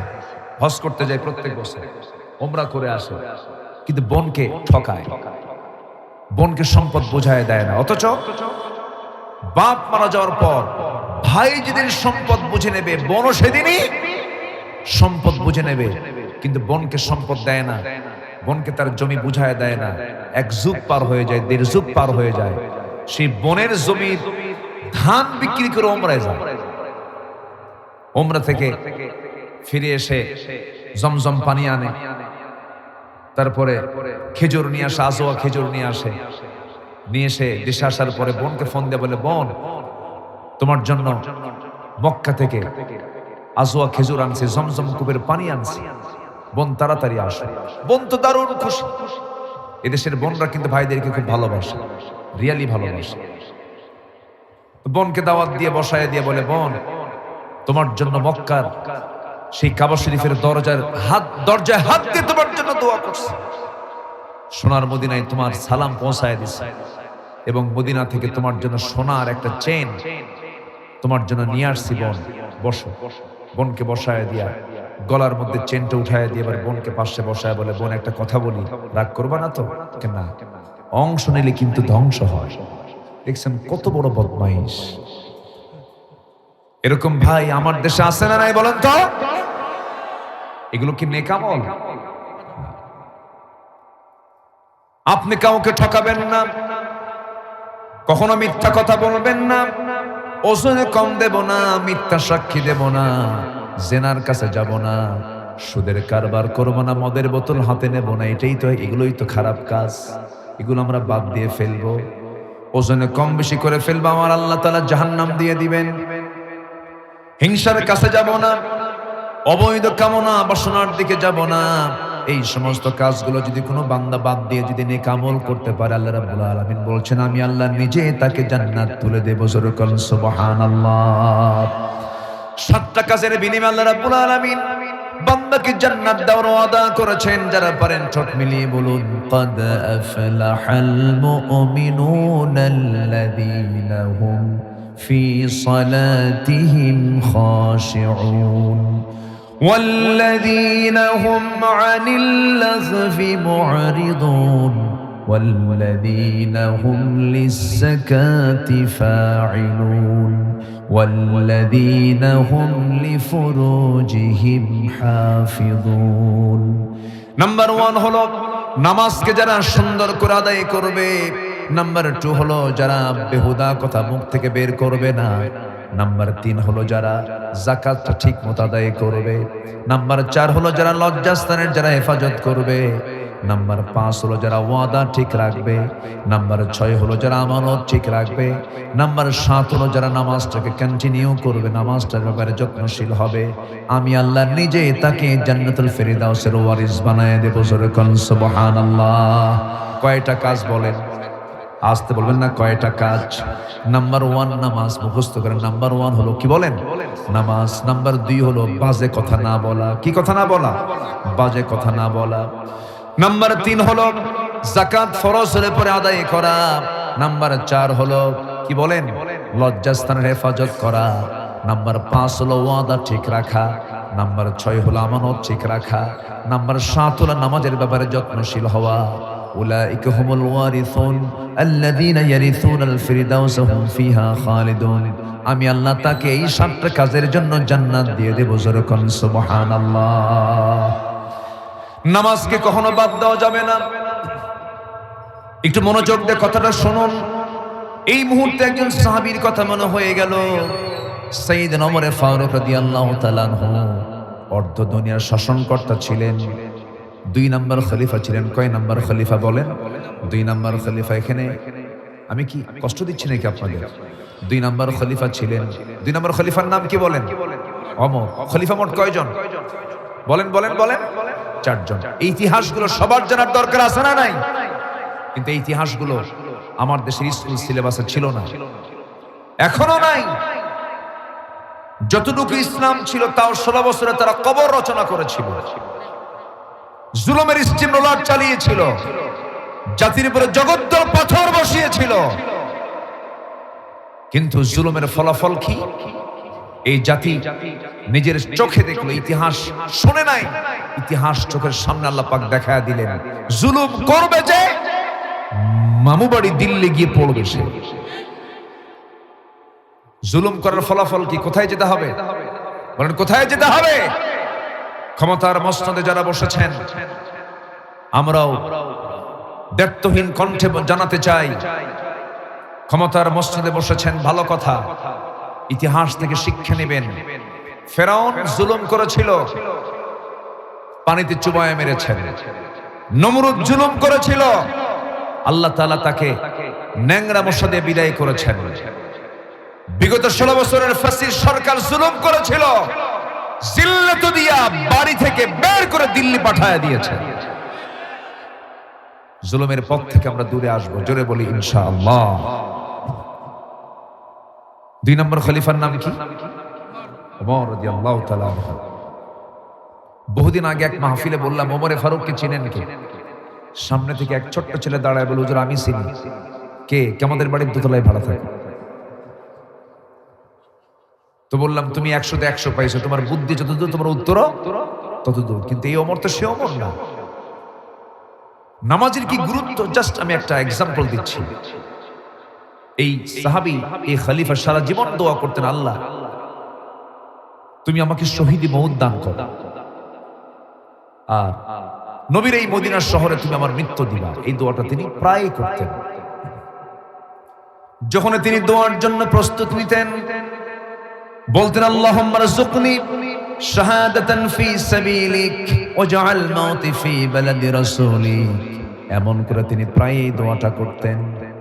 আল্লাহর কি ফয়সালা, তার দোয়াটা কবুল হয়ে গেছে। যদিও মদিনায় কোনো যুদ্ধ বিগ্রহ হওয়ার সম্ভাবনা ছিল না, কিন্তু আল্লাহ তাআলা তার দোয়াটা কবুল করে নিলেন। কোন এক ফজরে তিনি বাড়ি থেকে বের হলেন, নামাজ পড়ানোর জন্য মসজিদের দিকে রওনা দিয়েছেন। আগের যুগের শাসকরা কিন্তু নামাজ পড়তেন না, পড়াতেন। বলেন বলেন, পড়তেনও কিন্তু পড়াতেন বেশি। তার কারণ তারা রাষ্ট্রেরও আমির, নামাজেরও তারা আমির ছিলেন, নামাজেরও তারা ইমাম ছিলেন। মসজিদের মধ্যে ঢুকে গিয়ে নামাজ শুরু করে দিলেন। ফজর নামাজ যখন শুরু করলেন, মুসাল্লায় দাঁড়ায়া প্রথম রাকাত পড়লেন।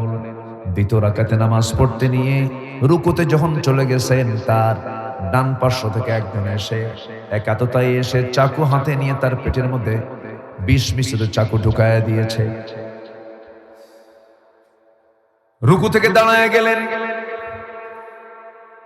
নিজেকে বাঁচার জন্য, নিজেকে রক্ষা করার জন্য চেষ্টা চালালেন। বুঝে ওঠার আগে আবার তাকে শক্ত করে ধরে পেটের তল পেটের দিকে ডাবল স্টেপ মারা হলো, ডাবল বার চাকু ঢুকায় দেওয়া হলো। পরপর 2 বার যখন ছুরি যখন ঢুকিয়ে দেওয়া হয়েছে, কিছু অংশ ভড়ি বের হয়ে আসলো।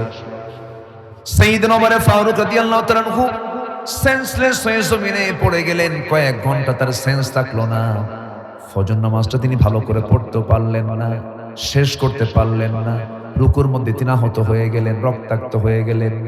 কয়েক ঘন্টা পর যখন তিনি সেই জায়গা থেকে সেন্স যখন ফিরে পেয়েছেন, সেন্স ফিরে পাওয়ার সঙ্গে সঙ্গে দেখতে পেলেন তার সামনে কলিজার টুকরার সন্তান আব্দুল্লাহ ইবনে ওমর কান্নায় ভেঙে পড়ছে। চোখের পানি টপ টপ করে পড়ছে আর কান্নাকাটি করছেন। ওমরে ফারুক বলছেন, কলিজার টুকরা আব্দুল্লাহ, কান্দো কেন? তোমার বাবার সারা জীবনের দোয়া আজকে আল্লাহ রাব্বুল আলামিন কবুল করে নিয়েছেন।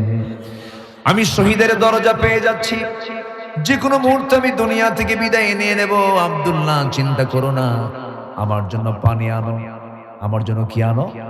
পানি আনো। পানির জন্য যখন বলা হলো 1 গ্লাস পানি তার জন্য এনে বলা হচ্ছে, আব্বা এই যে পানি পান করুন। তিনি বলছেন, সন্তান আব্দুল্লাহ, তুমি কিসের পানি আনছো? আমার কলিজায় কোনো তৃষ্ণা নাই, আমার কোনো পান করার জন্য পানির প্রয়োজন নাই। আমার বড় তৃষ্ণা হলো ফজর নামাজ আমার এখনো হয় না, হুজুর পানি লাগবে। জোরে কোন সুবহানাল্লাহ। পেটের ভুঁড়ি বের হয়ে গেছে, নামাজের মধ্যে আহত হয়েছেন, সেন্সলেস হয়ে গেছেন। সেন্স ফিরে আসার সঙ্গে সঙ্গেই তার স্মরণ হয়েছে কিসের কথা বলেন? বলেন কিসের কথা বলেন? নামাজের কথা। ওযুর পানি দেওয়া হলো, সিরাত গ্রন্থে এসেছে তিনি ওযু বানালেন। নামাজ পড়বেন দাঁড়ায়া দাঁড়ায়া, কিন্তু পড়বেন কেমনে? ভুঁড়িতে বের হওয়া। গামছা দিয়া ভুঁড়িটা বাঁধলেন, পেটটা বেঁধে ফেললেন। দাঁড়িয়ে পারলেন না, বসে বসে পড়বেন, বসেও পারলেন না। এবার শুয়ে গেলেন, ইশারা করে নামাজ পড়লেন। নামাজ শেষ হওয়ার সঙ্গে সঙ্গে বলছে, আব্দুল্লাহ তুমি কান্দো কেন? আব্বা, তোমার জন্য আমি হাকিম নিয়ে আসছি, ডাক্তার নিয়ে আসছি। ডাক্তার যখন সামনে বসে গেছে, ডাক্তার বসার সঙ্গে সঙ্গে ওমরে ফারুক বলছেন, ডাক্তার রে তুমি কি চিকিৎসা দিবা? কেউ আমিরুল মুমিনিন, আপনার জন্য আমি এক গ্লাস দুধ এনেছে, দুধটা পান করুন। দুধের গ্লাস দেওয়া হলো, বিসমিল্লাহ বলে আমিরুল মুমিনিন 3 ঢোকে তিনি দুধ পান করলেন। দুধ পান করলে হবে কি, পেটের মধ্যে দুধটা থাকলো না, নারী ফুটা হয়ে গেছে, ফুটা দিয়ে সমস্ত দুধগুলো বের হয়ে গেল। ডাক্তার জিহ্বায় কামড় মেরে বলে, ইন্না লিল্লাহ, আমরা আমিরুল মুমিনিনকে কয়েক মিনিটের মধ্যে আমরা বিদায় জানাবো, তিনি আর দুনিয়াতে বাঁচবেন না, দুনিয়া থেকে বিদায় নিয়ে নেবেন। ওমর ফারুক বলছেন, ডাক্তার তুমি আমাকে কেমনে বাঁচাবে? তুমি তো বাঁচানোর মালিক নও। তবে একটা কথা ডাক্তার তোমাকে বলে দে, আমার আল্লাহ রাব্বুল আলামিন আমার নাকের মধ্যে জান্নাতের সুঘ্রাণটা ঢুকায় দিয়েছে। আমি দুনিয়া থেকে বিদায় নেব, আমি যে কোনো মুহূর্তে দুনিয়া থেকে বিদায় নেব। ডাক্তার তুমি এখন যেতে পারো। ডাক্তার কাঁদতে কাঁদতে ঘর থেকে বের হয়ে যাচ্ছে। পিছন দিক থেকে তাকায় দেখেন ডাক্তারের পাজামার কাপড়টা গিরার নিচে। ডাক্তারকে পিছন থেকে ডাক দিয়ে বলছেন, ডাক্তার এইদিকে আসো। লা ইয়ানজুরুল্লাহু ইয়াওমাল কিয়ামাহ, আল্লাহ রাব্বুল আলামিন ওই বান্দার দিকে কিয়ামতের দিন নজর দিবেন না যার পাজামার কাপড়টা গিরার নিচে থাকে, যার লুঙ্গিটা গিরার নিচে থাকে। আল্লাহ রাব্বুল আলামিন তার দিকে কিয়ামতের দিন আল্লাহ রাব্বুল আলামিন তাকাবেন না। পাজামা ঠিক করো। চিন্তা করুন, কয়েক মিনিটের মধ্যে তিনি দুনিয়া থেকে বিদায় নেবেন, কিন্তু শেষ সময় পর্যন্ত দাওয়াতি কাজ তিনি বন্ধ রাখেন নাই। জোরে কোন সুবহানাল্লাহ। এবার তিনি বলছেন, আব্দুল্লাহ আমার মৃত্যু যে কোনো মুহূর্ত হয়ে যাবে, জীবন প্রদীপ নিভে যাবে। আব্দুল্লাহ আমার বড় শখ, বছর 2 আগে আমার বন্ধু আবু বকরকে আমার নবীর পাশে শোয়া দিয়েছি, আমার নবীর পাশে তার কবর হয়েছে, তাকে দাফন করেছি। আমার বড় শখ আব্দুল্লাহ রে, আমার নবীর পাশে আমিও ঘুমাতে চাই, কিন্তু জায়গা তো আমার না, জায়গাটা আম্মা জান আয়েশা সিদ্দিকার, যাও তার ঘরে যাও, তাকে কি আমার সালাম জানায়, আমার এই প্রস্তাবটা তার কানে শোনায় দাও। আমি তার কাছ থেকে এই জায়গাটা ভিক্ষা চাই, সেজন্য আমাকে এটা দেয়, পাঠায়া দিলেন। ছেলে গিয়ে বলছেন, আমিরুল মুমিনিন এর পক্ষ থেকে আপনার কাছে এসেছি, তিনি জায়গা চাচ্ছেন আপনার কাছ থেকে, তিনি শেষ নিঃশ্বাস ত্যাগ করে নবীর পাশে ঘুমাতে চান। আম্মা জান আয়েশা সিদ্দিকা কাঁদতে কাঁদতে বেকরার হয়ে বলে ফেলতেছেন, আরে জগৎধন্য একজন খলিফাতুল মুসলিম আমার কাছে সামান্য জায়গা চাই, আমি কেমন করে মানা করি? আমি আমার কবরের জায়গাটুকুন আমি ওমরে ফারুককে দান করে দিলাম। আমার নবীর কবরের পাশে এখনো কয়জন শুয়ে আছেন বলেন? 2 জন শুয়ে আছেন। 2 নম্বর খলিফা এবং 1 নম্বর খলিফা, তারা 2 জন শুয়ে আছেন। এবং তাদের কবরের মাথার উপরে, কবরের উপরে একটা আয়াত লাগানো আছে, লা তারফাউ আসওয়াতাকুম ফাওকা সাওতিন নবী, ঈমানদাররা তোমরা তোমাদের আওয়াজকে নবীর আওয়াজের চাইতে বড় করো না। আমার বন্ধুগণ, একটা মাহফিলে বসলে পরে আদব আছে না নাই বলেন? আদব আছে। কোন আলোচক আলোচনা করছে, তার আলোচনার উপরে জোর আওয়াজে কোনো কথা বলা জায়েজ? কথা বলা জায়েজ নাই। ইমাম কথা বলবে, মুসল্লির আওয়াজ বড় হবে না ইমামের আওয়াজ বড় হবে? আদবের খেলাফ। চাচা শুনতেছেন কথা? একটু লাইন আসা দরকার তো। আমি ওরকম না। আবার এটা আবার বিশাল ভালো লাগতেছে, এতক্ষণ ছিলেন কোথায়? আমার বন্ধুগণ, একটু মনোযোগ দিয়ে কথাগুলো শুনুন। সাইয়েদনা ওমর ফারুক রাদিয়াল্লাহু তাআলা আনহু দুনিয়া থেকে বিদায় নেওয়ার প্রাক্কালে এই ওসিয়তটা করলেন। আল্লাহ পাক তার ওসিয়তটা কবুল করলেন। ওমর ফারুক দুনিয়া থেকে বিদায় নেওয়ার পর তার ওসিয়ত মতো আমার নবীর কবরের পাশেই তাকে শুয়ে রাখা হলো। আজও তিনি সেখানেই শুয়ে আছেন। মাস 5 আগে আল্লাহ পাক আমাকে নিয়েছিলেন মদিনায়, গিয়েছিলাম। ছোট্ট ছিল, আমার সাথে ছিল, গোটা ফ্যামিলি আমার সাথে ছিল। গেলাম, যাওয়ার পরে সেখানে মদিনায় ঢোকার সঙ্গে সঙ্গে সবচেয়ে বড় আকর্ষণ হলো আমার নবীজি বলেছেন, মা বাইনা বাইতি ওয়া মিম্বারি রাওদাতুম মিন রিয়াদিল জান্নাহ। আমার রাসূল বলেন, আমার ঘর এবং আমার মিম্বার, এই মাঝখানের জায়গাটুকু হলো দুনিয়ার জিন্দেগিতে জান্নাতের টুকরা। জোরে কোন সুবহানাল্লাহ। আমি সাহাবে কেরামদের জীবন নিয়ে আমি যতটুকু স্টাডি করেছি, যতটুকু পড়েছি, পৃথিবীতে নবীদের পরে সাহাবীদের মর্যাদা, আর এই সাহাবীদের মর্যাদার যতগুলো কারণ আছে, এর মধ্যে 1 নম্বর কারণ হলো প্রত্যেক সাহাবী তারা নিজের জীবনের চাইতে রাসূলকে বেশি ভালোবেসেছে। আমরা এই ভালোবাসা অর্জন করার চেষ্টা করব। জোরে বলি ইনশাআল্লাহ, জোরে বলি ইনশাআল্লাহ। রসুলকে মোহাব্বত না করলে কি আল্লাহর ভালোবাসা পাওয়া যাবে? রসুলের আনুগত্য না করলে কি আল্লাহর পছন্দের বান্দা হওয়া যাবে? ফাত্তাবিউনি ইউহিব্বুকুমুল্লাহ ওয়া ইয়াগফির লাকুম যুনুবাকুম আল্লাহু গফুরুর রহিম। সম্মানিত ভাইয়েরা, আমার নবীজির মাকবারায় আমি রাত ৩টার দিকে, এই তো ৪-৫ মাস আগে, রাত ৩টার দিকে আমি ঢুকলাম, যেটা রাউদাতুম মিন রিয়াদিল জান্নাহ। ভিতরে ঢুকি, 10 মিনিট সময় পাওয়া যায়, 10 মিনিট, বড় জোর।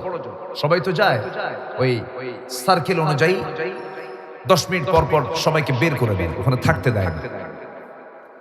2 রাকাত নামাজ, বড় জোর, আর কিছুক্ষণ হয়তোবা সে আল্লাহর কাছে চাইতে পারে, এরপরই তাকে আবার বের করে দেওয়া হয়। তো আমি আমার ছেলেকে নিয়ে ভিতরে ঢুকেই ভাবলাম যে আজান হবে কিছুক্ষণ পর ফজরের, যদি একটু ভিতরে থাকতে পারতাম, এই দীর্ঘ সময়টা খুব ভালো লাগতো। এই চিন্তা করে দাঁড়ায় আছি পিছনে। আমাকে দেখি আমার দেশের কিছু প্রবাসী ভাইয়েরা ওই দেখে ওখানে আবার চাকরি করে।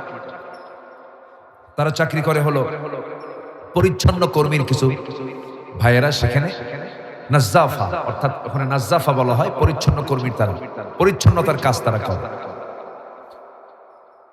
আমাকে দূর থেকে 7 থেকে 8 জন প্রবাসী আমাকে দেখে দৌড় মেরে আমার কাছে এসে সালাম দিয়ে বলতেছে, হুজুর আপনি আসছেন উমরায়?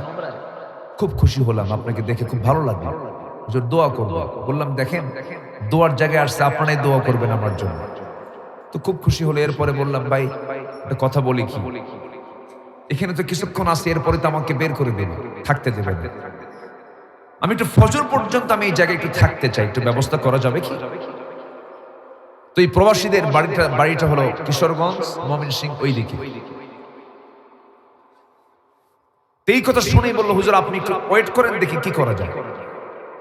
তো ওইটুকু অংশের দায়িত্বে যিনি ছিলেন অ্যাডমিনিস্ট্রেশন অফিসার, তার কাছে গিয়ে আমার ব্যাপারে এমন বলা বলছে, বুঝলেন, আমার ব্যাপারে এমন বলা বলছে, আমি তো কিছুই না, আমি তো জানি আমি কি, এমন বলা বলছে, বলার ঠেলায় ওই বড় কর্মকর্তা, বড় অফিসার, তিনি দৌড় মেরে এসে আমাকে পিছন কাতার থেকে হাত নিয়ে ধরে একদম প্রথম কাতারে আমার নবীর কবরের দেওয়ালের সাথেই লাগানো প্রথম কাতারের প্রথম জায়গা আমাকে বসায় দিল। আমার দেশের মানুষ কিন্তু কিছু না পারলেও তেল মারতে পারে। কি মারতে পারে? তেল মারতে পারে, খুব প্রশংসা করতে পারে। আমাকে বসায় দিয়া আমাকে একটা ইনটেক জমজমের পানির বোতল দিল, এরপরে আমার জন্য কিছু খেজুর দিল, এরপরে আতর লাগায় দিল। এবং ওই দেশের অভ্যাস হচ্ছে তারা চুমা খায়, আমার কপাল মুখ দিয়ে চুমা খায়, থুতু সহ চুমা দিল, থুতু সহ, বুঝলেন, চুমা টুমা দিয়া দোয়া টোয়া চায়া সেখান থেকে বিদায় নেওয়ার পর আমি বসে আছি প্রথম কাতারে। আমি যেখানে বসে আছি তার বাম পাশেই দেওয়াল, দেওয়ালের সাথে আমার নবীজির ঘর মানে কবর, অর্থাৎ আমি যেখানে বসে আছি আমার নবীজির কবর, সাথে দেয়াল, সাথে একটা গ্রিল, এবং প্রথম যে বসার জায়গাটা সেখানে আমি বসে আছি। মাত্র 3.5 থেকে 4 হাত দূরে আমার নবীজির মাকবারা, কবর। আল্লাহর কসম করে বলি, আমার কাছে ওই সময় যেন মনে হচ্ছিল আমার নবীর গায়ের শরীরের ঘ্রাণ যেন আমার নাকে এসে ধাক্কা খাচ্ছে। আমি আমার নবীর কবরের দিকে তাকাই, আবার ডান দিকে যখন তাকাই তখন দিকে আমার নবীজির মিম্বার, যেখানে বসে আমার নবীজি বয়ান করতেন, দাঁড়িয়ে খুতবা দিতেন। এইটুকু অংশের ঠিক মাঝখানে বরাবর সামনের জায়গাটুকু আমার 2টা হাত দিয়ে শুধু বারবার শুধু ছোঁয়া দিচ্ছি, হাত লাগাচ্ছি, আর ভাবতেছি এই জায়গা দিয়ে আমার নবীজি কত হেঁটেছেন, চলেছেন, বসেছেন, শুয়েছিলেন, কত সময় তিনি পাড়ি দিয়েছেন। ঘর টু মসজিদ, মেম্বার টু মসজিদ লক্ষ্য করছিল। সম্মানিত ভাইয়েরা, সম্মানিত বন্ধুগণ, পৃথিবীর সকল মানুষের চাইতে যাকে বেশি মোহাব্বত করতে হবে তিনি হচ্ছেন মুহাম্মদ সাল্লাল্লাহু আলাইহি ওয়াসাল্লাম। এটাও নেক আমল, এটাও কি আমল বলেন? নেক আমল। এই কাজটা আমরা করব, জোরে বলি ইনশাআল্লাহ।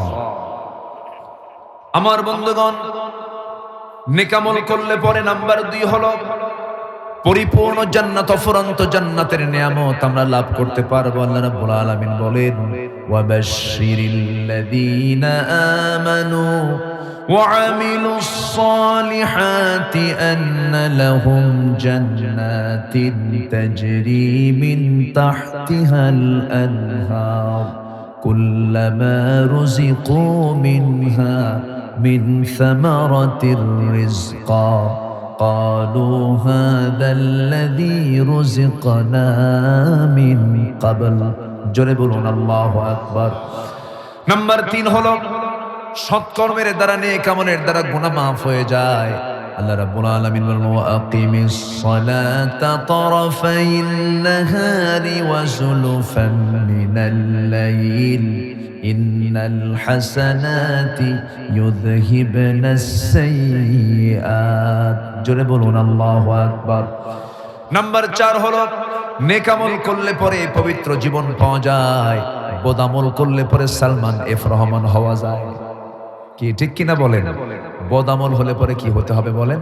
ওই যে পড়ে আছে, শীত হয়ে পড়ে আছে। 1 নাম্বার ধনী কিন্তু সে এদেশের কয় নাম্বার ধনী? 1 নাম্বার ধনী।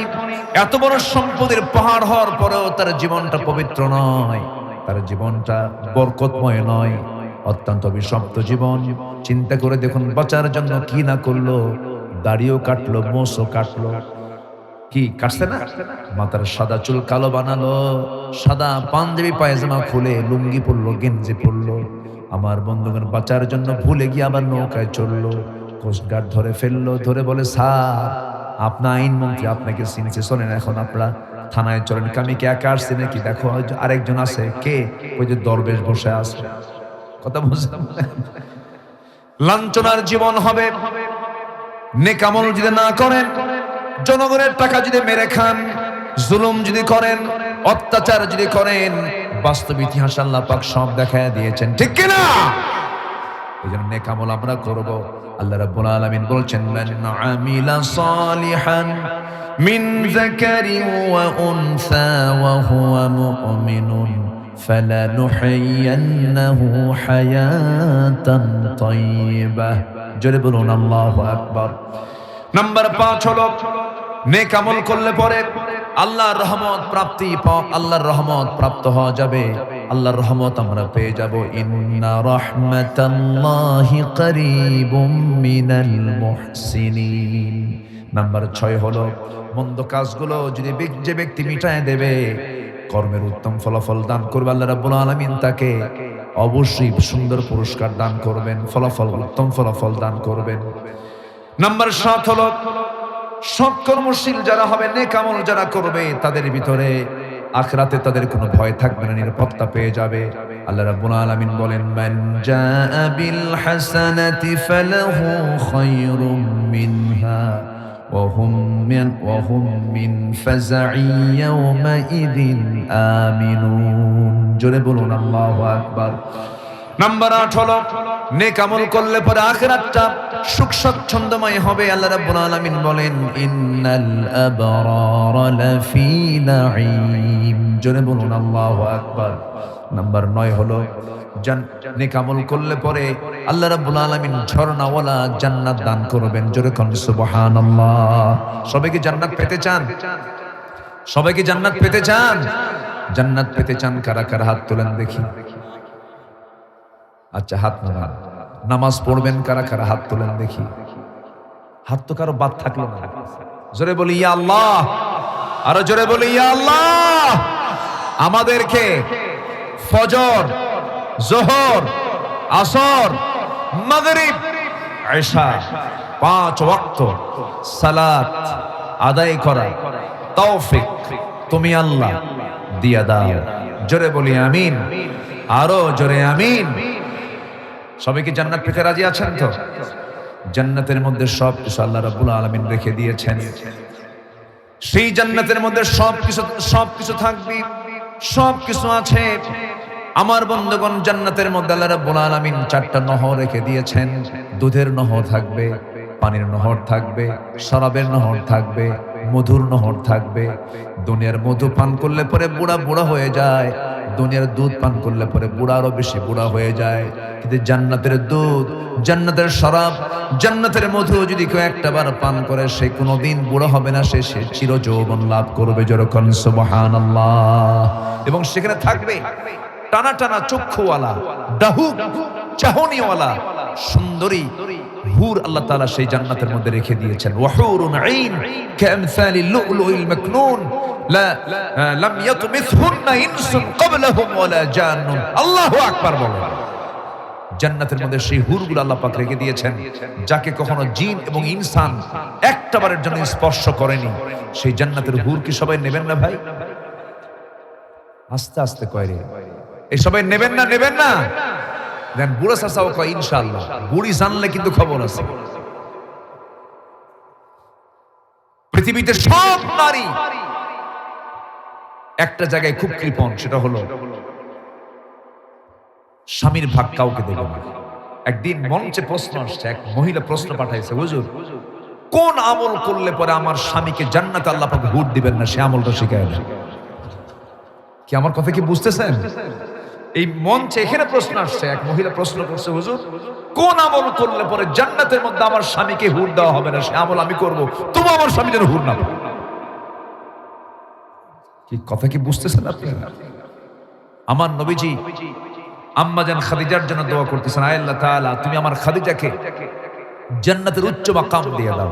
পেছন থেকে আম্মা জান আয়েশা বলে, ইয়া রাসূলুল্লাহ ওই বুড়ির জন্য এখনো কান্দা লাগে? চিন্তা করুন। আমার নবীজি বসে আছেন, এক স্ত্রী বলছেন, হুজুর আপনার ওই স্ত্রী তো খাটো।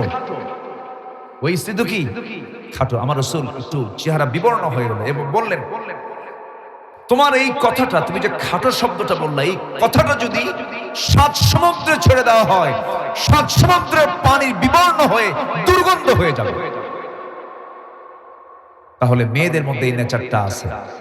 এজন্য মেয়েদের সামনে সব কথা বলাও যাবে না। অন্তত হুরের গল্প যদি করেন সকালবেলা করবেন, রাতের বেলা ঘুমানোর সময় যদি একই বালিশে শুয়ে থেকে যদি বলেন, জানো আল্লাহ পাক আমারে জান্নাতের মধ্যে এতগুলো হুর দেবে, তখন দেখবেন যা বলবে তুমি ওই দিক হয়ে শুয়ে পড়বে, আমার দিকে তাকাবো না। কিন্তু অতএব হুরের গল্প হবে রাতের বেলা না সকালবেলা? সকালবেলা। আল্লাহ পাক জান্নাতের সব নিয়ামত রেখে দিয়েছেন, আপনি যা চাবেন তাই পাবেন। বহুদিন আগে এক মাহফিলে যখন এই কথা বললাম, এই সাইড থেকে এরকম এক বুড়া চাচা আমাকে বলতেছে, হুজুর যা পাবো, যা চাবো তাই পাবো, হুজুর জান্নাতে কি বিড়ি পাওয়া যাবে না? দেখেন ওর কি আকীদা, কি বিশ্বাস, কি মোহাব্বত ঢুকে গেছে বিড়ির উপরে। সে চিন্তায় আছে জান্নাতে বিড়ি আছে কি। আল্লাহ তাআলা জান্নাতের মধ্যে এমন পচা কোনো খাবার জান্নাতের মধ্যে রাখবেন না। জান্নাতে এমন কিছু নিয়ামত দিয়েছেন, না না না না না না,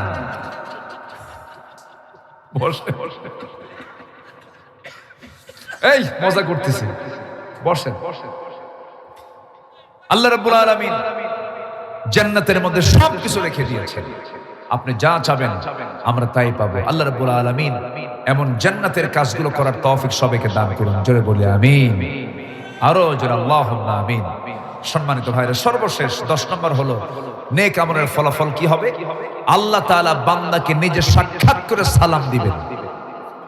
কেউ তো সুবহানাল্লাহ বলবেন না? আল্লাহু আকবার। আল্লাহ তাআলা নিজে সাক্ষাৎ করে কি করবেন? সালাম। এই বুড়া চাচা কই গেল? কই? এ ডাক্তার, এমন দোয়া করে দেব যেন সব রাগ ঠান্ডা হয়ে যায়। বসেন জি, একটু বসেন। নাম্বার 10 হচ্ছে আল্লাহ তাআলা নেক আমল করলে পরে আল্লাহ নিজে তার সঙ্গে সাক্ষাৎ করবেন জান্নাতের মধ্যে। যেরকম সুবহানাল্লাহ।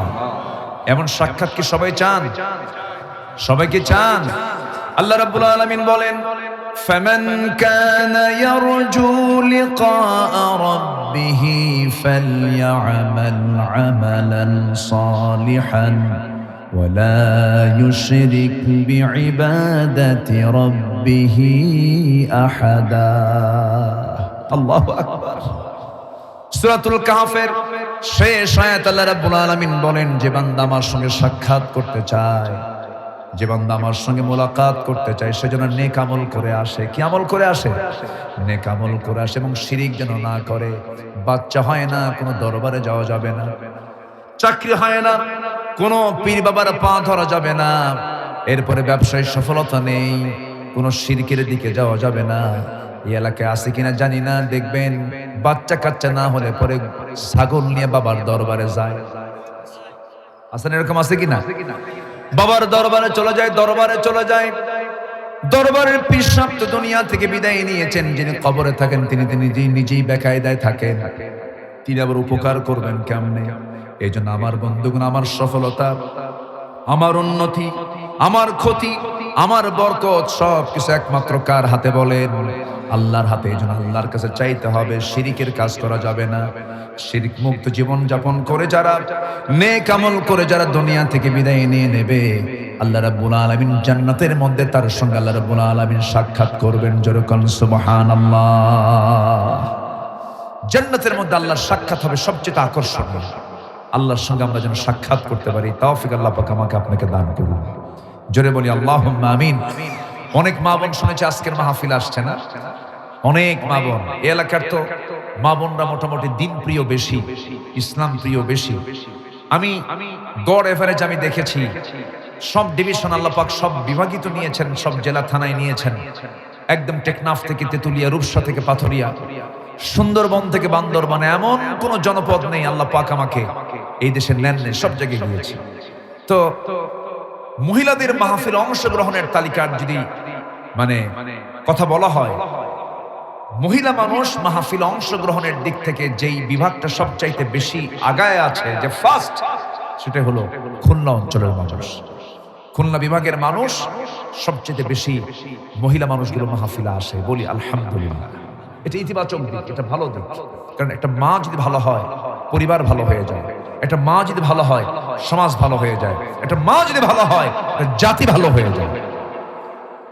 প্রত্যেক মাদেরকে ইসলাম শিখাবেন আগে, দিন শিখাবেন আগে, কোরআন শিখাবেন আগে, পর্দা শিখিয়ে দিবেন। ছোট্ট মেয়ে ছোট থেকে মাথায় কাপড় দেওয়া, আদব আখলাক গুলো শিখিয়ে দেওয়া, পর্দার বিষয়ের গুরুত্বগুলো বুঝায় দিবেন। আমরা আমাদের দেশটাকে শুধু যদি নামাজ, পর্দা, যাকাত এবং সকল হারাম মাদকগুলোকে যদি আমরা নিষিদ্ধ করতে পারি, আল্লাহর কসম, আল্লাহ নিজেও ওয়াদা করেছেন, আমি আল্লাহ আকাশ এবং জমিনের রহমতের দরজা সেই জনপদে খুলে দেব। এই জমিনে যেন আল্লাহ পাক এমন একটা পরিবেশ তৈরি করে দেন। জোরে বলি আল্লাহুম্মা আমিন। আমার দেশে বহু আইন পাশ হয়েছে, শুধু আমরা দেখতে চাই একটাবার নামাজ, পর্দা, যাকাত এবং মাদককে নিষিদ্ধ করা হয়েছে। এই কয়েকটা আইন যদি আমার দেশে জারি হয়ে যায়, আল্লাহর ওয়াদা, আমি আল্লাহ সেই জনপদে আমার রহমত বরকতের দরজা খুলে অবারিত রহমত দিয়ে ধন্য করে দেব। জোরে বলেন সুবহানাল্লাহ। আল্লাহ তুমি জাতির মধ্যে কোরআনের মহব্বত ঢুকায় দাও, ইসলামের মহব্বত ঢুকায় দাও, দ্বীনের মহব্বত ঢুকায় দাও। জোরে বলি আল্লাহুম্মা আমিন। আমার ঈমানকে লালন করব। জোরে বলি ইনশাআল্লাহ। ঈমানকে কখনো বিক্রি করব না। ছোট্ট একটা ইতিহাস বলে আমি শেষের দিকে চলে যাব। অনেক রাত হয়েছে, সময় আজকে এত দ্রুত গেল কেমনে বুঝলাম না। অনেক আগেই চলে গেল, 2.5 ঘন্টার মতো হয়ে গেল, কখন বুঝলাম না। এত দ্রুত চলে গেল। আমি ডিস্টার্ব দিচ্ছি মনে হয় আপনাদের, নাকি কষ্ট পাচ্ছেন না তো? বলি আলহামদুলিল্লাহ। আমরা আগে জানতাম যে আমের জেলা হলো রাজশাহী, কিন্তু এখানে এসে দেখি কিসের জেলা? আমের জেলা। কোন জেলা হয়ে গেছে? যশোর। একদম বহু আমের বাগান দেখতেছি, মাশাআল্লাহ, আলহামদুলিল্লাহ। ঈমানকে আমরা কখনো বিক্রি করব না। এক সাহাবী, তিনি ঈমান এনেছেন, নবীজির দাওয়াতে তিনি ঈমান এনেছেন, ইয়াং টকবকে যুবক। ঈমান আনার কারণে তার আত্মীয় স্বজন যখন জানলো তার বাবা নাই, বিশেষ করে তার আপন চাচার কাছে তিনি মানুষ হয়েছেন, সেই চাচা যখন জানলো যে ভাতিজা ইসলাম কবুল করছে, তো বলার সঙ্গে সঙ্গেই, জানার সঙ্গে সঙ্গে বলতেছে, আব্দুল্লাহ, আমি শুনলাম তুমি নাকি কালেমা পড়েছো। আপনি শুনবেন কেন? আপনি দেখেন, আশহাদু আল্লা ইলাহা ইল্লাল্লাহ। এই কথা বলার সঙ্গে সঙ্গেই চাচা বলতেছে, তুমি কি জানো আমার কওমের লোকগুলোকে ডেকে আমি তোমাকে মেরে ফেলতে পারি? বলতেছে, চাচা আপনি আমাকে মেরে ফেলেন, আপনি আমার থেকে যা কিছু নিতে পারেন নিয়ে নেন, তোমার সমস্ত সম্পত্তিগুলো আমি জোর করে নিয়ে নেব। সব নিয়ে নেন। একটা কথা জেনে রাখবেন চাচা, আমি যে ইসলাম কবুল করেছি, ঈমান এনেছি, এর বিনিময়ে যদি কেউ আমাকে গোটা দুনিয়ার সব সম্পত্তি আমার হাতে তুলে দিয়ে বলে ঈমান ছাড়ো, দুনিয়ার সব সম্পত্তি দিয়ে দেব, ঈমান বিক্রি করতে পারবো না। আপন চাচা মারতে মারতে ঘর থেকে বের করে দিয়েছে, জামা টেনে ছিঁড়ে ফেলছে, পরনের লুঙ্গিটা পর্যন্ত খুলে নিয়ে উলঙ্গ করে ঘর থেকে বের করে দিয়েছে। সব তিনি মাথা পেতে নিলেন, ঈমানকে বিক্রি করলেন না। মার দরজার কাছে এসে বলছে, মা দরজা খুলো। বলতেছে, মা আমার দিকে তাকায়ও না, আমি ইসলাম কবুল করেছি। আমার চাচা আমার পরনের লুঙ্গিটা পর্যন্ত খুলে নিয়েছে।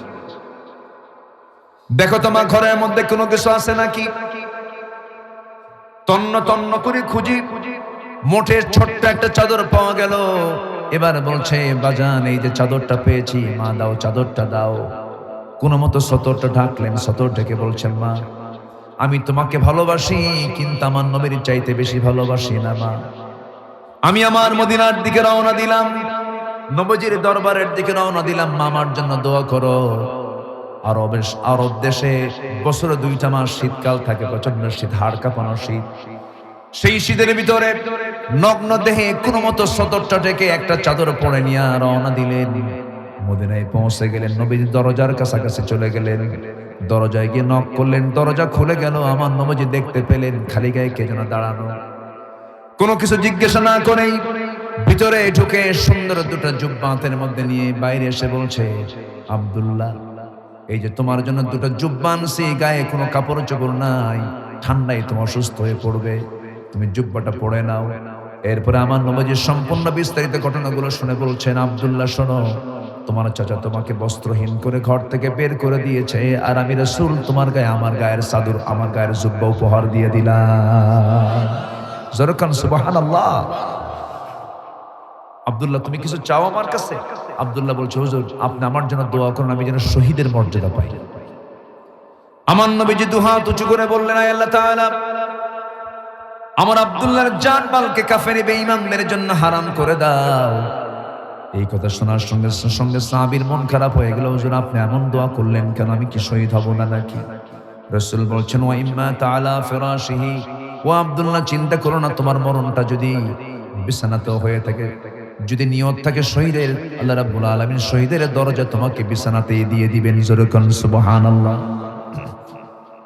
বহুদিন পরে আমার নবীজি জিহাদের ময়দানে রওনা করবেন। আব্দুল্লাহকে ডাক দিয়ে বলছেন, আব্দুল্লাহ যুদ্ধের ডাক এসেছে, তুমি যাবে নাকি? হুজুর চলেন, যাব আমি। নবীর সঙ্গে যুদ্ধে অংশগ্রহণ করলেন। যুদ্ধ শেষ হয়ে গেল। মদিনার দিকে যখন ফিরে আসতে নিলেন, সাহাবীর মৃত্যুর সংবাদ আমার নবীর কানে চলে আসলো, হুজুর আপনার কলিজার টুকরা সেই প্রিয় সাহাবী আব্দুল্লাহ দুনিয়া থেকে বিদায় নিয়েছে। আমার নবীজি শোকাহত হয়ে পড়লেন। সাহাবায়ে কেরামদেরকে ডাক দিয়ে বলছেন, সাহাবীরা আমার আব্দুল্লাহর জানাজার দায়িত্ব আমি কাউকে দিলাম না, আমি রাসূল নিজে আমার আব্দুল্লাহর জানাজার নামাজ পড়ায় দেব। গোসলের ব্যবস্থা করো, কাফন দাফনের বন্দোবস্ত করো।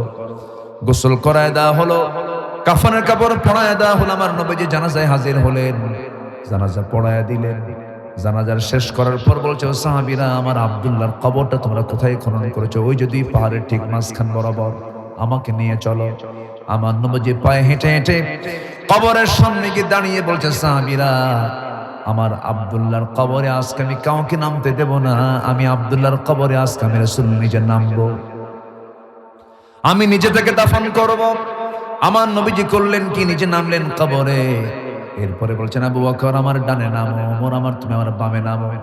আমার নবীজি 2টা হাত আগায় দিয়ে বলছে, সাহাবীরা আমার কলিজার টুকরা আব্দুল্লাহর লাশটা তোমরা আমার হাতে তুলে দাও। আমার নবীজি লাশটা হাতে উঠায় নিলেন। এরপরে বলছেন, আবু বকর মাথাটা ধরো, ওমর পাটা ধরো। 3জন মিলে তাকে কবরে শোয়া দিলেন। বুকের উপরে হাত রেখে বলছেন, ও আরশের মালিক আল্লাহ, আমার এই প্রিয় সাহাবী আব্দুল্লাহ আজকে দুনিয়া থেকে বিদায় নিল। আজ পর্যন্ত আব্দুল্লাহ আমার কাছে একটা বারের জন্য কোনোদিন সে আমার সঙ্গে বেয়াদবি করে না, আমি তাকে মাফ করে দিয়েছি। তুমি আল্লাহ তুমি তাকে মাফ করে দাও। এই দোয়া করার সঙ্গে সঙ্গে পাশে দাঁড়িয়ে থাকা এক সাহাবী চিৎকার মেরে বলছে, আল্লাহ আমি সাদ ইবনে আবি ওয়াক্কাস যদি আজকে জীবিত না হয়ে যদি আজকে ওই কবরের বাসিন্দা হতাম, আমার জীবন বড় ধন্য হয়ে যেত। যে ব্যক্তিকে দাফন করার জন্য, যে ব্যক্তির জন্য বিশ্বের সেরা সেরা মানুষ যারা কবরে নেমে যায়, যেরকম সুবহানাল্লাহ, শুধুমাত্র কারণ হলো ঈমান রক্ষা করা। কি রক্ষা করা বলেন? ঈমান রক্ষা করা। আমার ঈমানকে রক্ষা করব, নেক আমল করব, নেক আমলের ফলাফল পেলাম 10টা। কয়টা বলেন? 10টা। আল্লাহ পাক আমল করার তৌফিক দান করুন। জোরে বলি আল্লাহুম্মা আমিন। অনেক রাত হয়েছে, যতটুকু হয়েছে বলে ফেলি আলহামদুলিল্লাহ। সবাই নামাজের মতো করে বসি, একটু নামাজের মতো করে বসি, সবাই বসে পড়ুন। আমাদের ডান পাশে আমরা দেখতে পাচ্ছি, আমার ডান পাশে, আপনার বাম পাশে মসজিদটা দেখতে কেমন লাগতেছে বলেন? শুধু সুন্দর? অনেক সুন্দর। বলেন না ভাই, কেমন? বলেন সুন্দর, অনেক সুন্দর। আল্লাহ তাআলা অনেক সুন্দর মুসল্লি দিয়ে মসজিদকে আবাদ করার তৌফিক দান করুন। আল্লাহ তুমি এলাকার বাসিন্দাকে মসজিদমুখী বানায় দাও, এই আশাবাদ কামনা করে আমি আমার কথাটাকে আর না বাড়িয়ে যতটুকু হয়েছে আমরা বলে ফেলি আলহামদুলিল্লাহ। দুই দিকে ঠান্ডা বাতাস আমার নাকে মুখের মধ্যে ঢুকে যাচ্ছে বারবার। হঠাৎ করে দিনে গরম না, এখন দিনের বেলা গরম, রাত্রের বেলা ঠান্ডা, শরীরে অ্যাডজাস্ট হতে একটু কষ্ট হচ্ছে। দোয়া করেন আল্লাহ যেন আমাদের রমজান পর্যন্ত আমাদের সবাইকে কবুল করে নেন, এবং রমজান যেন হয় আমাদের জীবনের গুনাহ মাফের মাস। ঠিক আছে? আল্লাহ যেন আমাদের জীবনের গুনাহগুলোকে মাফ করে দেন। আমাদের আব্বা আম্মা যাদের দুনিয়া থেকে বিদায় নিয়েছেন, কবরগুলোকে জান্নাতের নূর দিয়ে মুনাফফার করে দেন। আল্লাহ সেই তৌফিক আমাদের সবাইকে দান করুন, যে আমলগুলো করার মধ্য দিয়ে এই আগামী রমজান যেন হয়ে যায় আমাদের জীবনের গুনাহ মাফের রমজান হয়। আল্লাহ কবুল করুন। জোরে বলি আল্লাহুম্মা আমিন। রমজান মাসে দিনের বেলা যেমন আমরা কোনো কিছু খাই না, বৈধ স্ত্রী পাশে থাকার পরেও আমরা তাকে স্পর্শ করি না, আমরা তার দিকে সেইভাবে তাকাই না, সহবাসের মানসিকতা নিয়ে আমরা ওই চিন্তা করি না। কেন? কার ভয়? আমাকে হুকুম করা হয়েছে, আমাকে নির্দিষ্ট সময় পর্যন্ত যাবতীয় পানাহার এবং সম্ভোগ থেকে দূরে থাকতে হবে। এই ট্রেনিং এর মধ্য দিয়ে যেন আগামী রমজানে আল্লাহ তাআলা আমাদের জীবনের যে অর্জিত যে গুনাহগুলো রমজানের বদৌলতে যেন আল্লাহ পাক ধুয়ে মুছে সাফ করে দেন। সারাদিন রোজা রাখবো, ইফতার করে বিড়ি খাবো, নাকি এরকম কিছু হবে? এরকম কিছু হবে? দিনের বেলা রোজা রাখে, তর্ক বিতর্ক হয়, আমি এখন রোজা আছি, ইফতার করি, এরপরে তোরে খায়া ফেলাবো, এরকম করা যাবে না। আল্লাহ পাক আমাদেরকে রোজা থেকে শিক্ষা নেওয়ার তৌফিক দান করুন।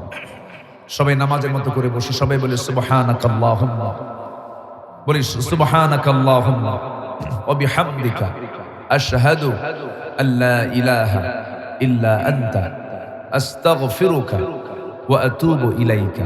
চিৎকার মেরে বলি, ইয়া আল্লাহ, আমার জীবনের সাগীরা কবীরা, ছোট বড় সব গুনাহ তুমি আল্লাহ মাফ করে দাও। জোরে বলুন ইয়া রাব্বাল আলামিন। মাহফিল শেষে তাবারক আছে নাকি? এই যে তাবারকের ব্যবস্থা, আচ্ছা তাবারক আছে কিনা? আচ্ছা, সবাই তাবারক নেবেন না ইনশাআল্লাহ? গজল শুনবেন? আচ্ছা ঠিক আছে, ঠিক আছে। আমি একটা ছোট্ট গজল যেহেতু শুনতে চাচ্ছেন, এটা বলেই আমরা দোয়ার দিকে যাব, অনেক সময় হয়ে গেছে। জি হ্যাঁ,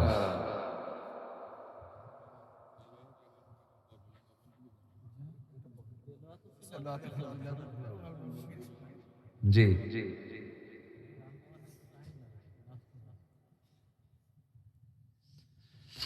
পৃথিবী আমার আসল ঠিকানা নয়, মরণ একদিন মুছে দেবে সকল রঙিন পরিচয়। পৃথিবী আমার আসল ঠিকানা নয়। মিছে মানুষের বন্ধন, মিছে মায়া স্নেহ প্রীতি ক্রন্দন, মিছে মানুষের বন্ধন, মিছে মায়া স্নেহ প্রীতি ক্রন্দন, মিছে জীবনের রং ধনু সাতরং, মিছে নয়।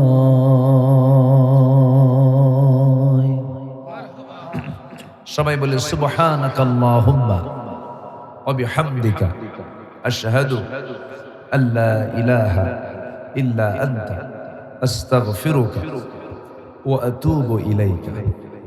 চিৎকার মেরে বলি, আল্লাহ আমার জীবনের সগীরা কবিরা ছোট বড় সব গুনাহ তুমি আল্লাহ মাফ করে দাও। জোরে বলুন ইয়া রাব্বাল আলামিন। আল্লাহুম্মা ربنا ظلمنا أنفسنا وإن لم تغفر لنا وترحمنا لنكونن من الخاسرين। গভীর রাত, নিঝুম রাত, ঠান্ডা রাত্রিতে হাজারো মুসলমান নরনারী নিয়ে তোমার কালামের 2-3টা আয়াতকে সামনে রেখে নেক আমলের ফলাফলগুলো কি বিষয়ে কিছু কথা বলেছি। তোমার সৃষ্টির অপরূপ সৌন্দর্য নিয়ে কিছু আলোচনা করেছি। কাঙ্গাল ভিখারির মতো দুটো হাত পেতেছি। আল্লাহ গুনার দিকে নজর দিও না, বান্দা মনে করে তামাম জীবনের সমস্ত গুনাহগুলোকে মেহেরবানি করে মাফ করে দাও।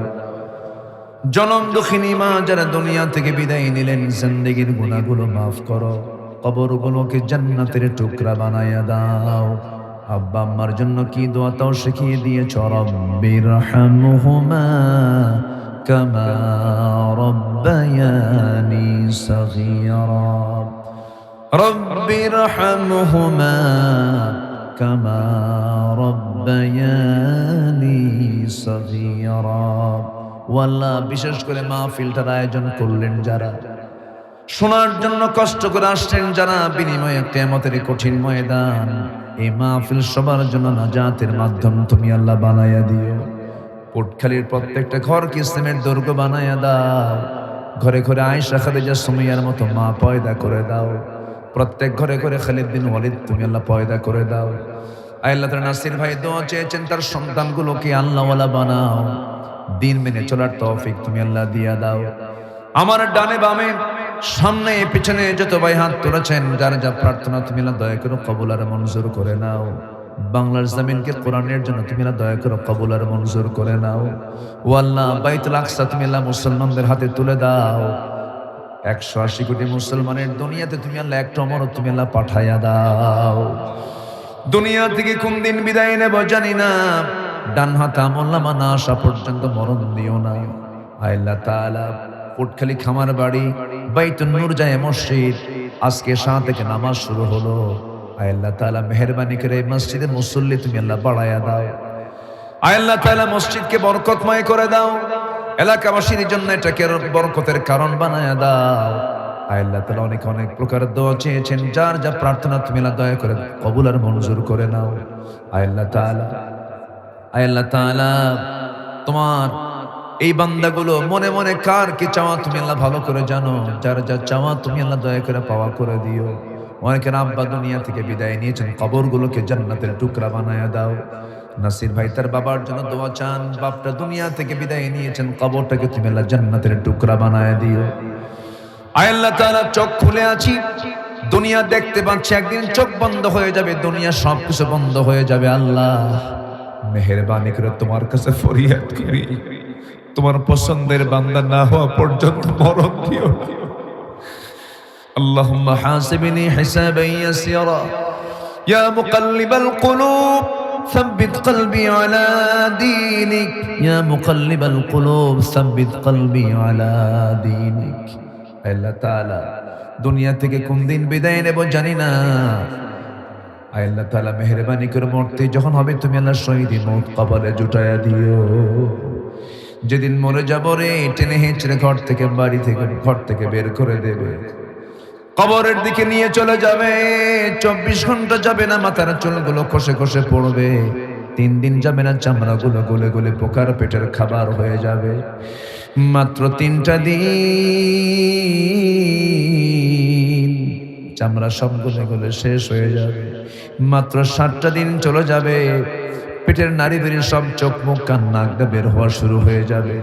কিম্ভূত কিমাকার চেহারা হয়ে যাবে। রে আল্লাহ, মাত্র 3 মাসের ব্যবধান। কবর খনন করে যদি দেখা হয় কয়েকটা হাড় ছাড়া কিচ্ছু আর খুঁজে পাওয়া যাবে না রে। সে অন্তিম মুহূর্ত যখন চলে আসবি, জবানে জারি করে দিও লা ইলাহা ইল্লাল্লাহু মুহাম্মাদুর রাসূলুল্লাহ।